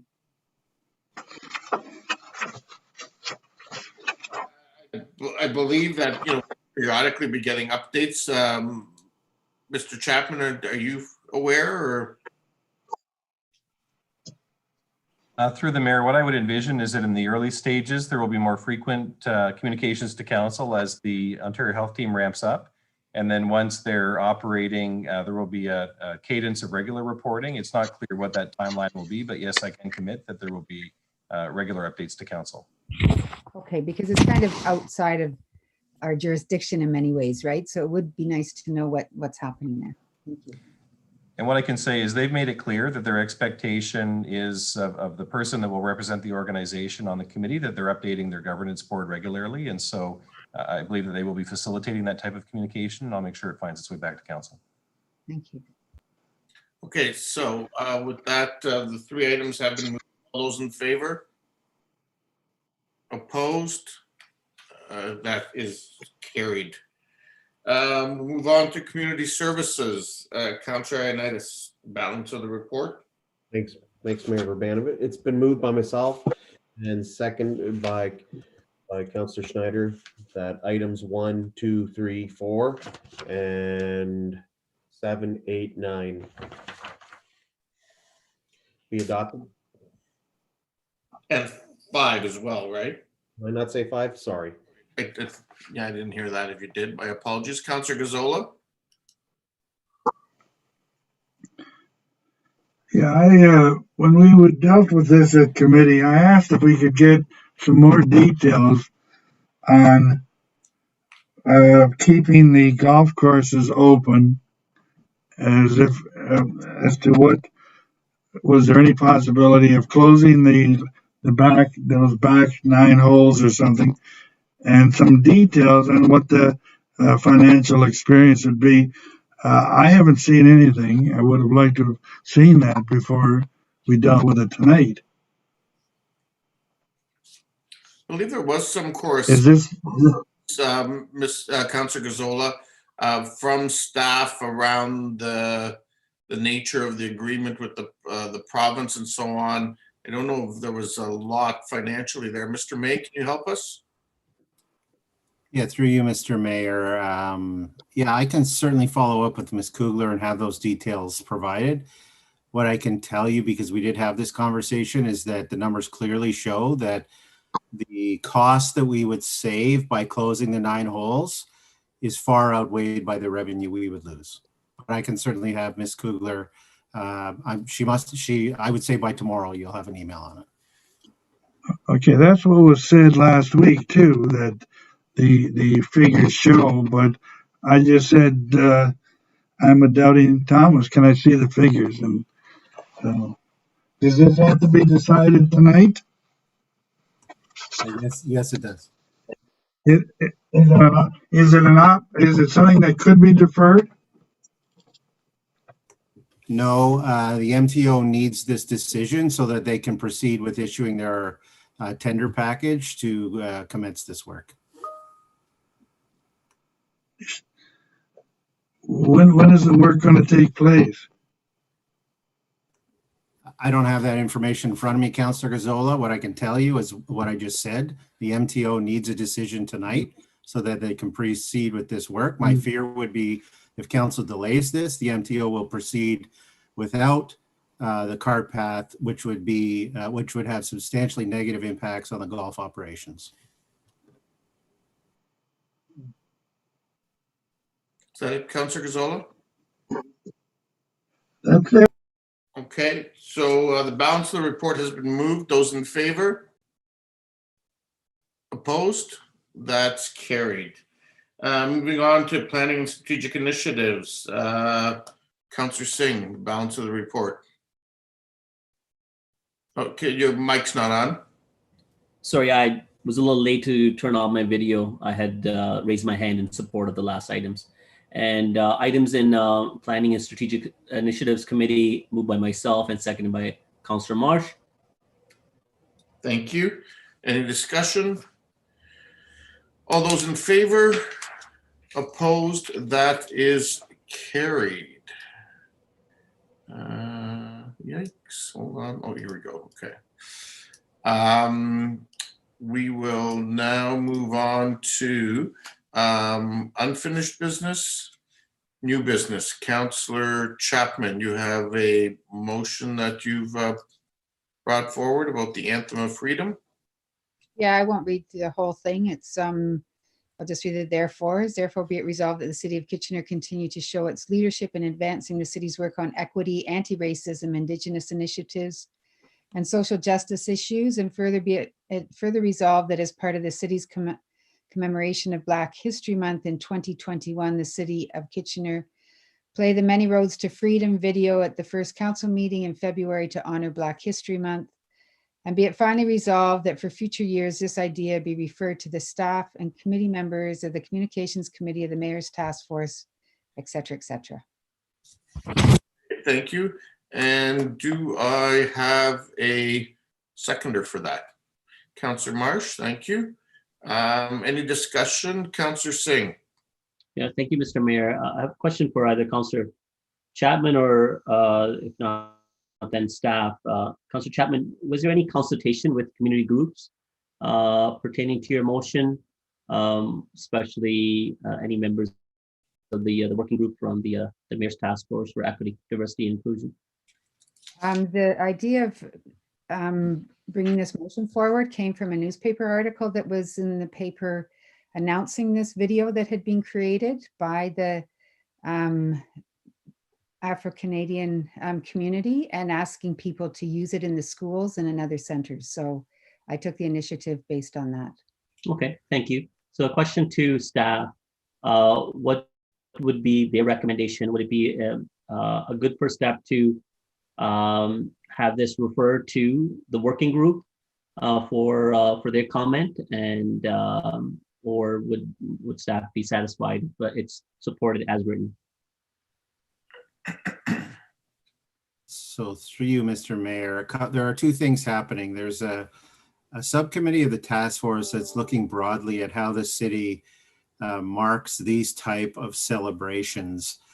I don't expect that they will get into the minute or to the detail that we're talking about today, where they're going to be recommending which video should or should not be played. And so, and I don't think we want them to be spending their time on that. So I wouldn't suggest that's particularly helpful, although I'm happy to share if this motion should pass.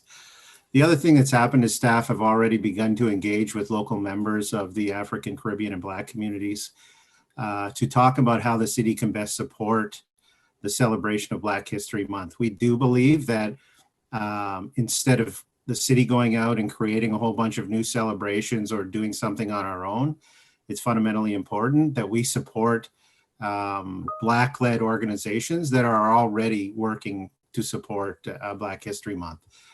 So I can't speak to the consultation that went on in the community.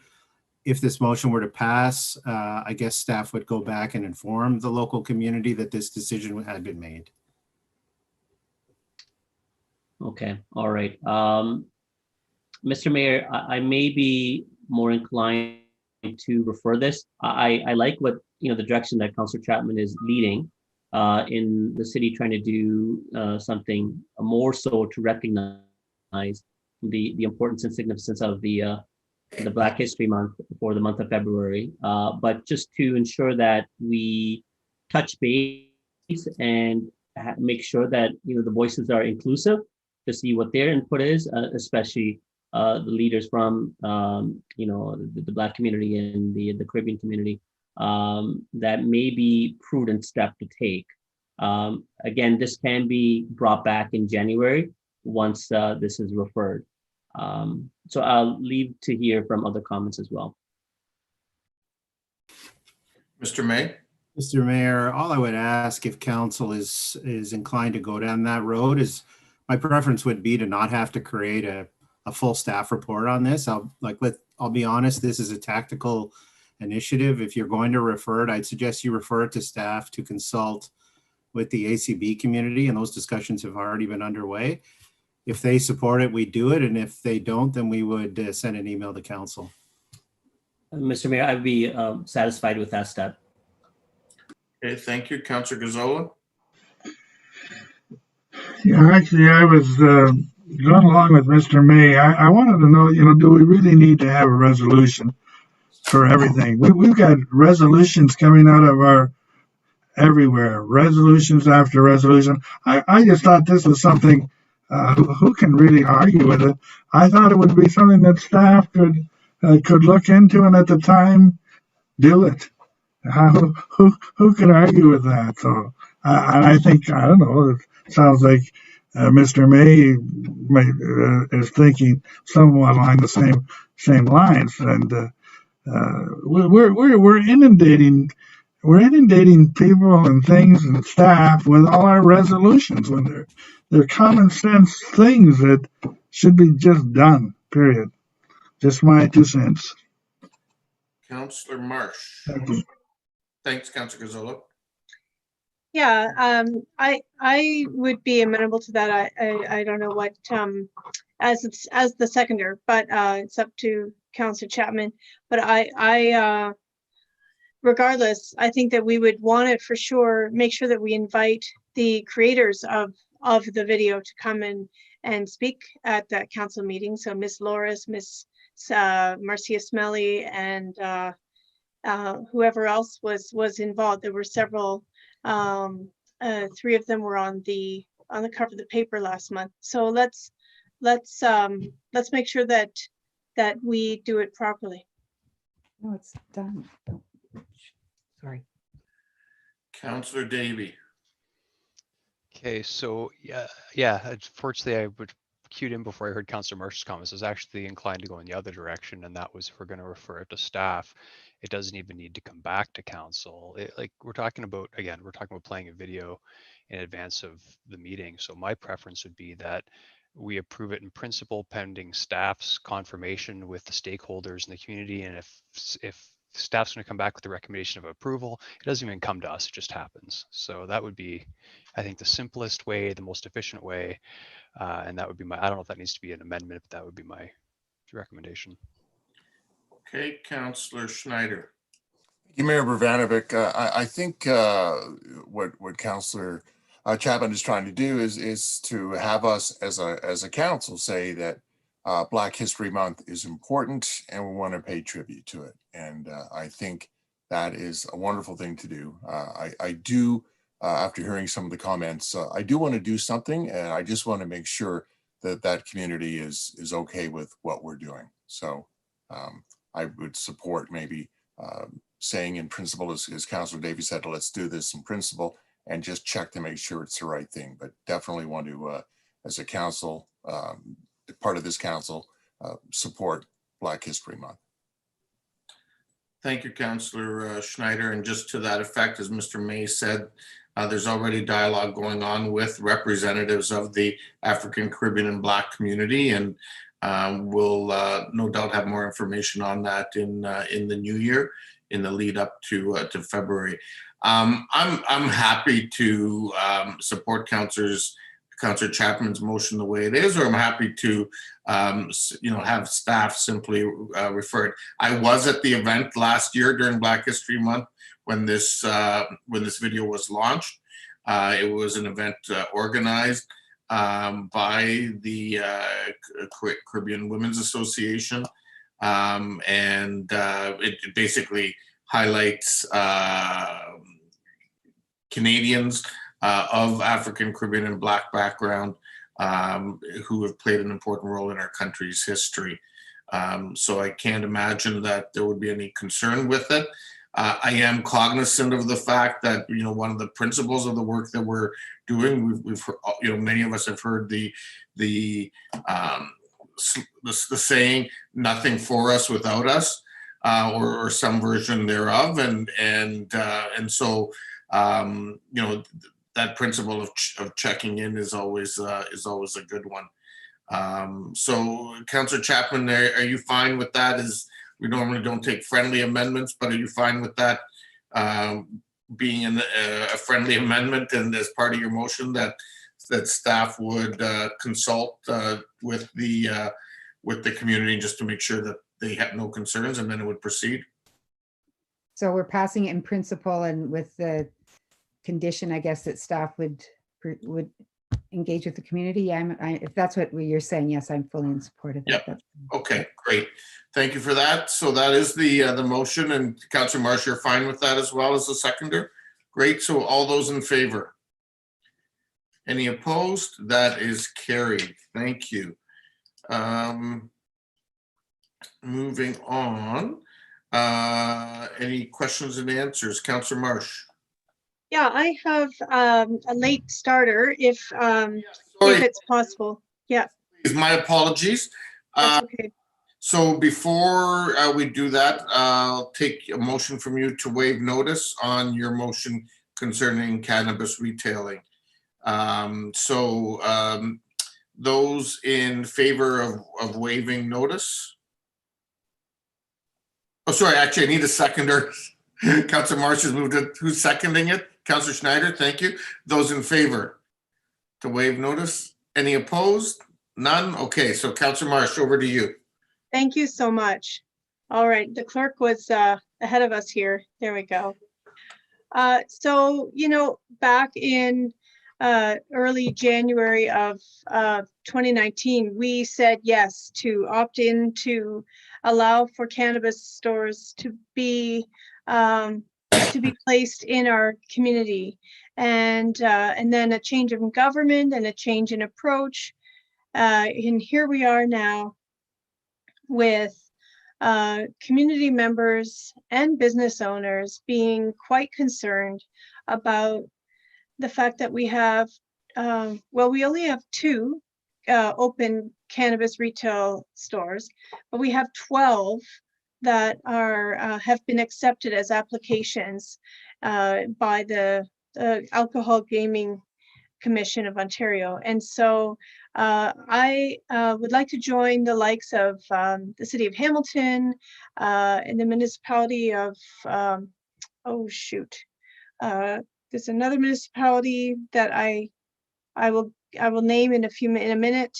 But basically, I want to bring forward this motion to ask you, Mr. Mayor, to write a letter to not only the Premier, but to the Ministers of Finance and the Minister of the Attorney General of Ontario, requesting that the province modify the regulations governing the establishment of cannabis retail stores to consider over-concentration as an evaluation criteria, and that they require a 500-meter distance separation between locations, and provide added weight to the comments of a municipality concerning matters in the public interest when considering the application of new stores.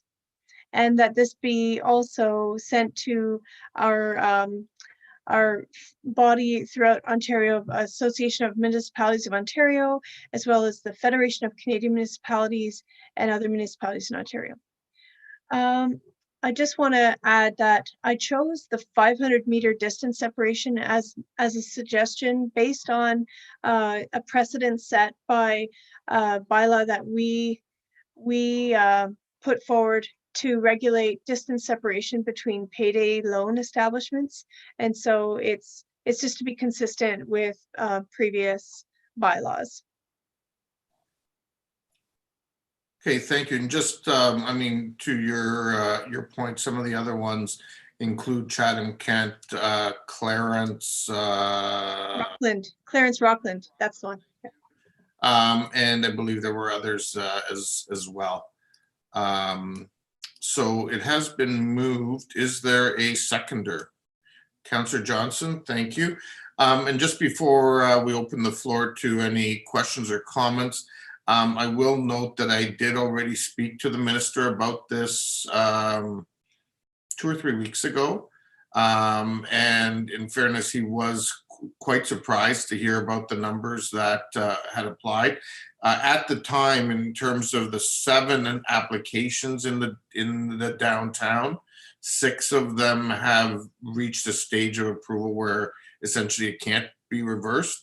But the 7th one may be influenced by either our interventions today or previous discussions and those of other councils, but it'll also impact any additional ones potentially, as well as other locations in the city. So I'm pleased that Councillor Marsh is bringing this forward. I think it will be helpful in our advocacy efforts.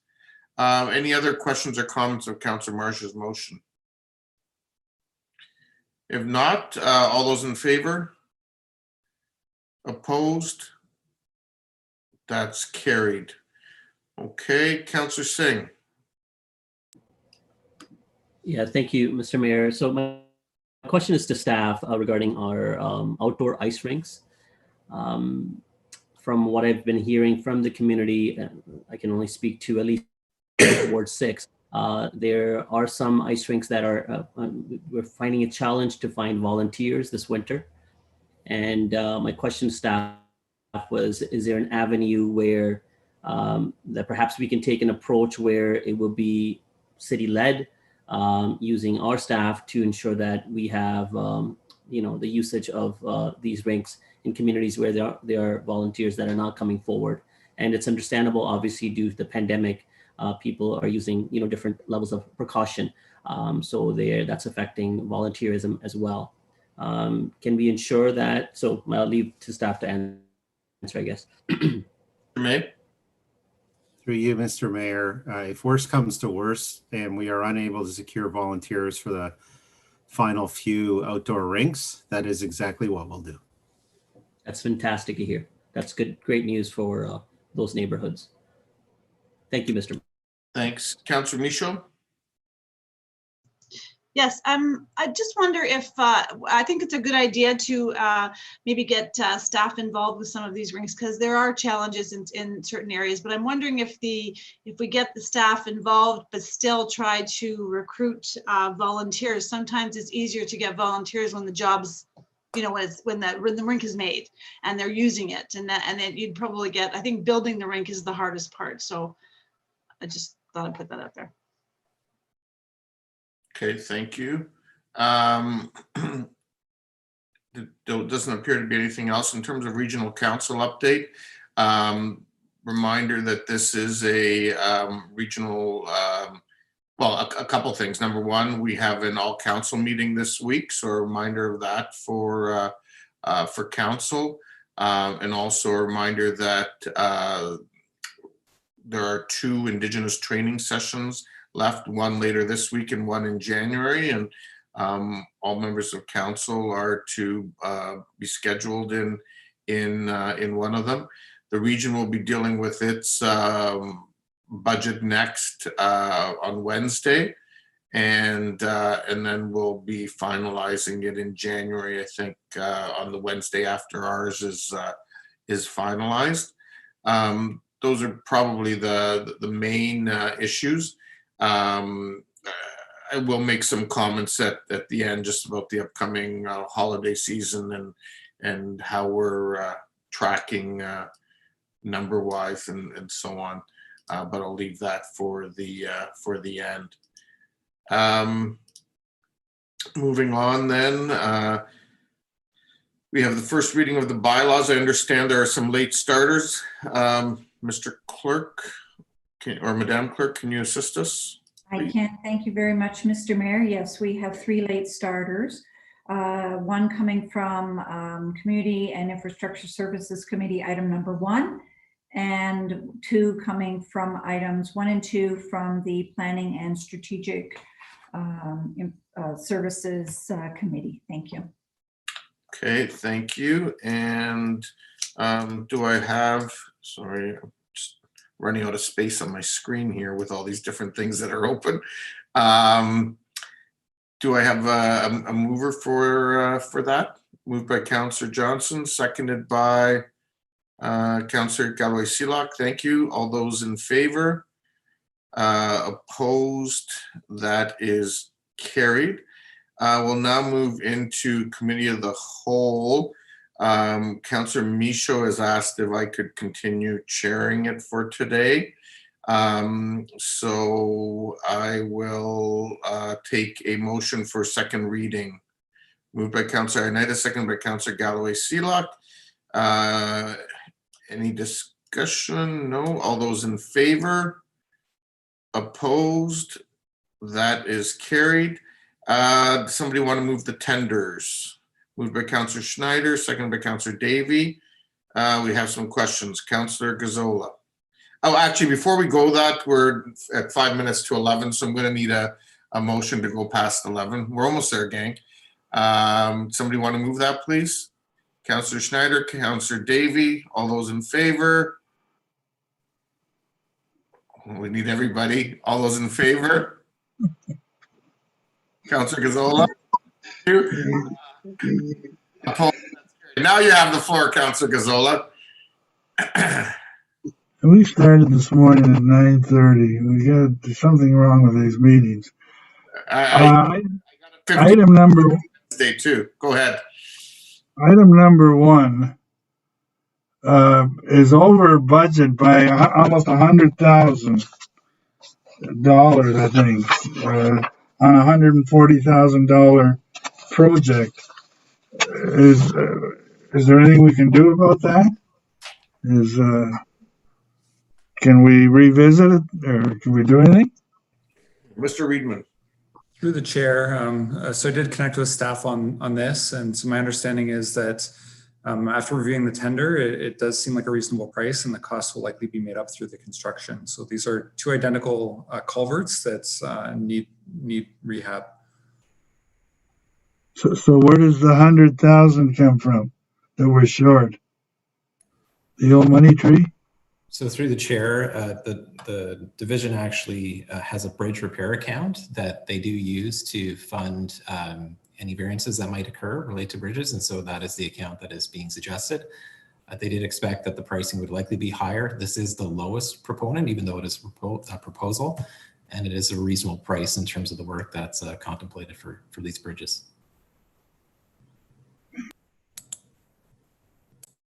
Okay. Councillor Michaud, you had a question on the tender?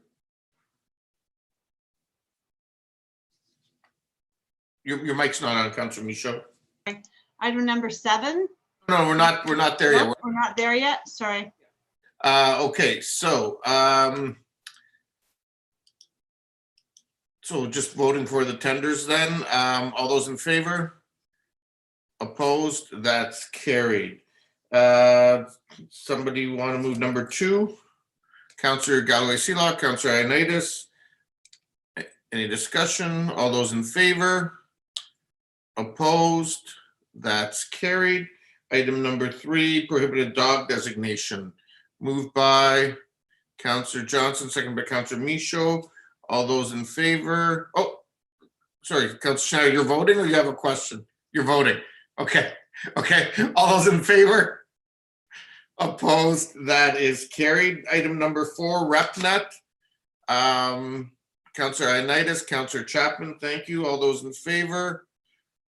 Opposed? That's carried. Item number 5, cancellation, refund, reduction of taxes. Moved by Councillor Schneider, seconded by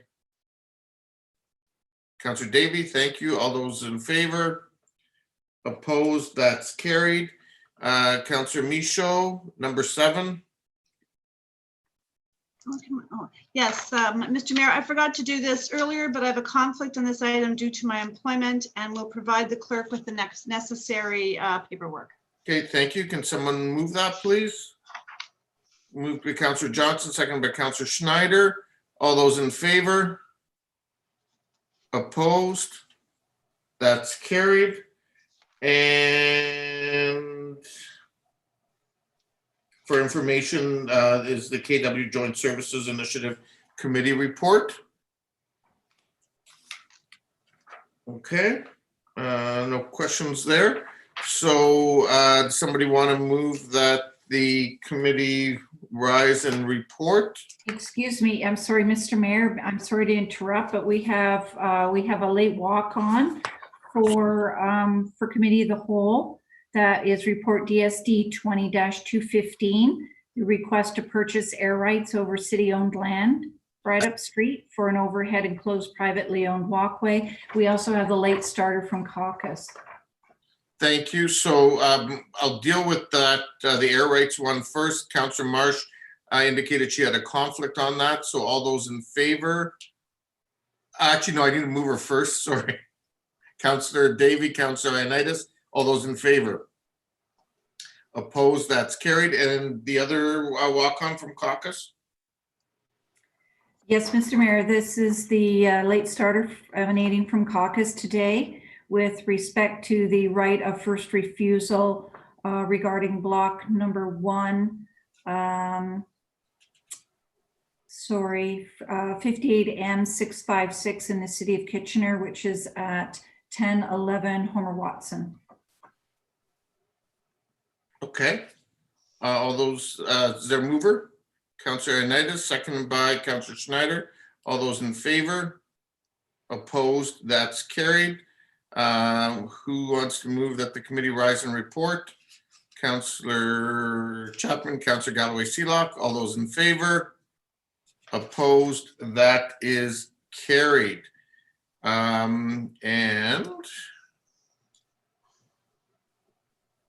it's been, just one second. It's been moved by Councillor Galloway Seelock and Councillor Ioannidis that the proceedings in the recorded pecuniary interest and conflicts taken in the meeting of the Committee of the Whole held this date as attached here to and forming part of these minutes be in the same time are hereby adopted and confirmed. All in favor? Opposed? That is carried. It's been moved by Councillor Johnson, seconded by Councillor Schneider, that the bylaws listed on the agenda for third reading, including the additional ones, be taken as read a third time, be finally passed and numbered serially by the clerk. All in favor? Opposed? That is carried. And we are now coming to the final minutes of our last meeting for 2020. And colleagues, as we end this meeting, I want to begin by actually thanking all of you and thanking our staff team and ultimately thanking our whole community for the way this community has responded over the past 9 months. And Christmas Day will actually mark 9 months since we declared a state of emergency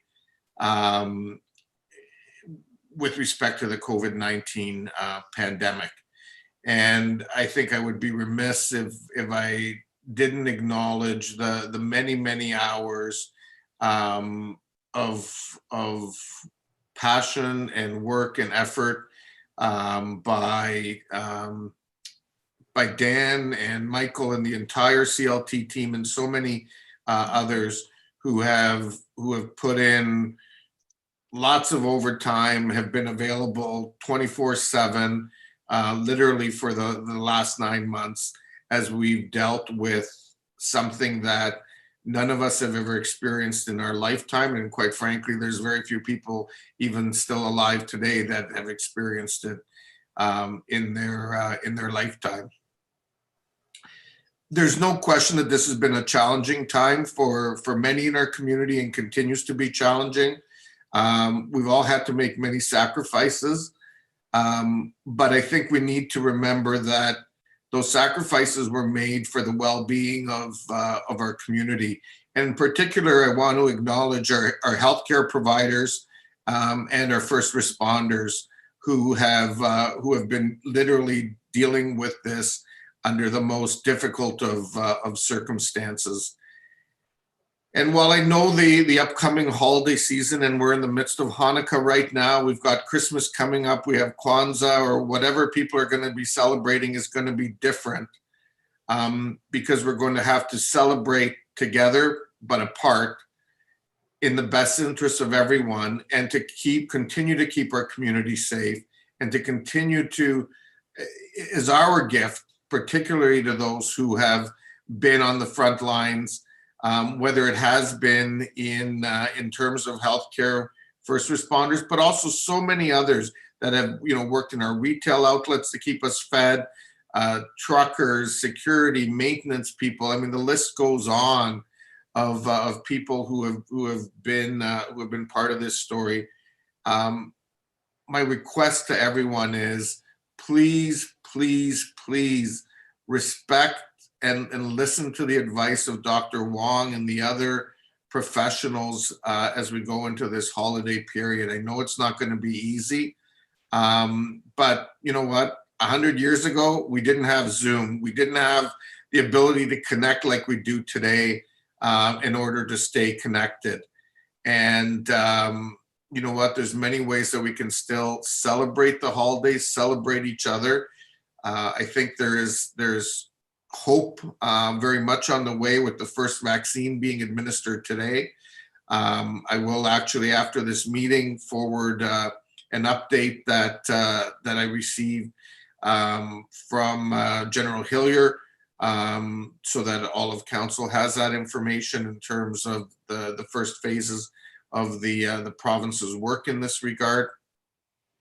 And again, I just really want to thank all of you for your hard efforts, your leadership. I've never been prouder to work with all of you.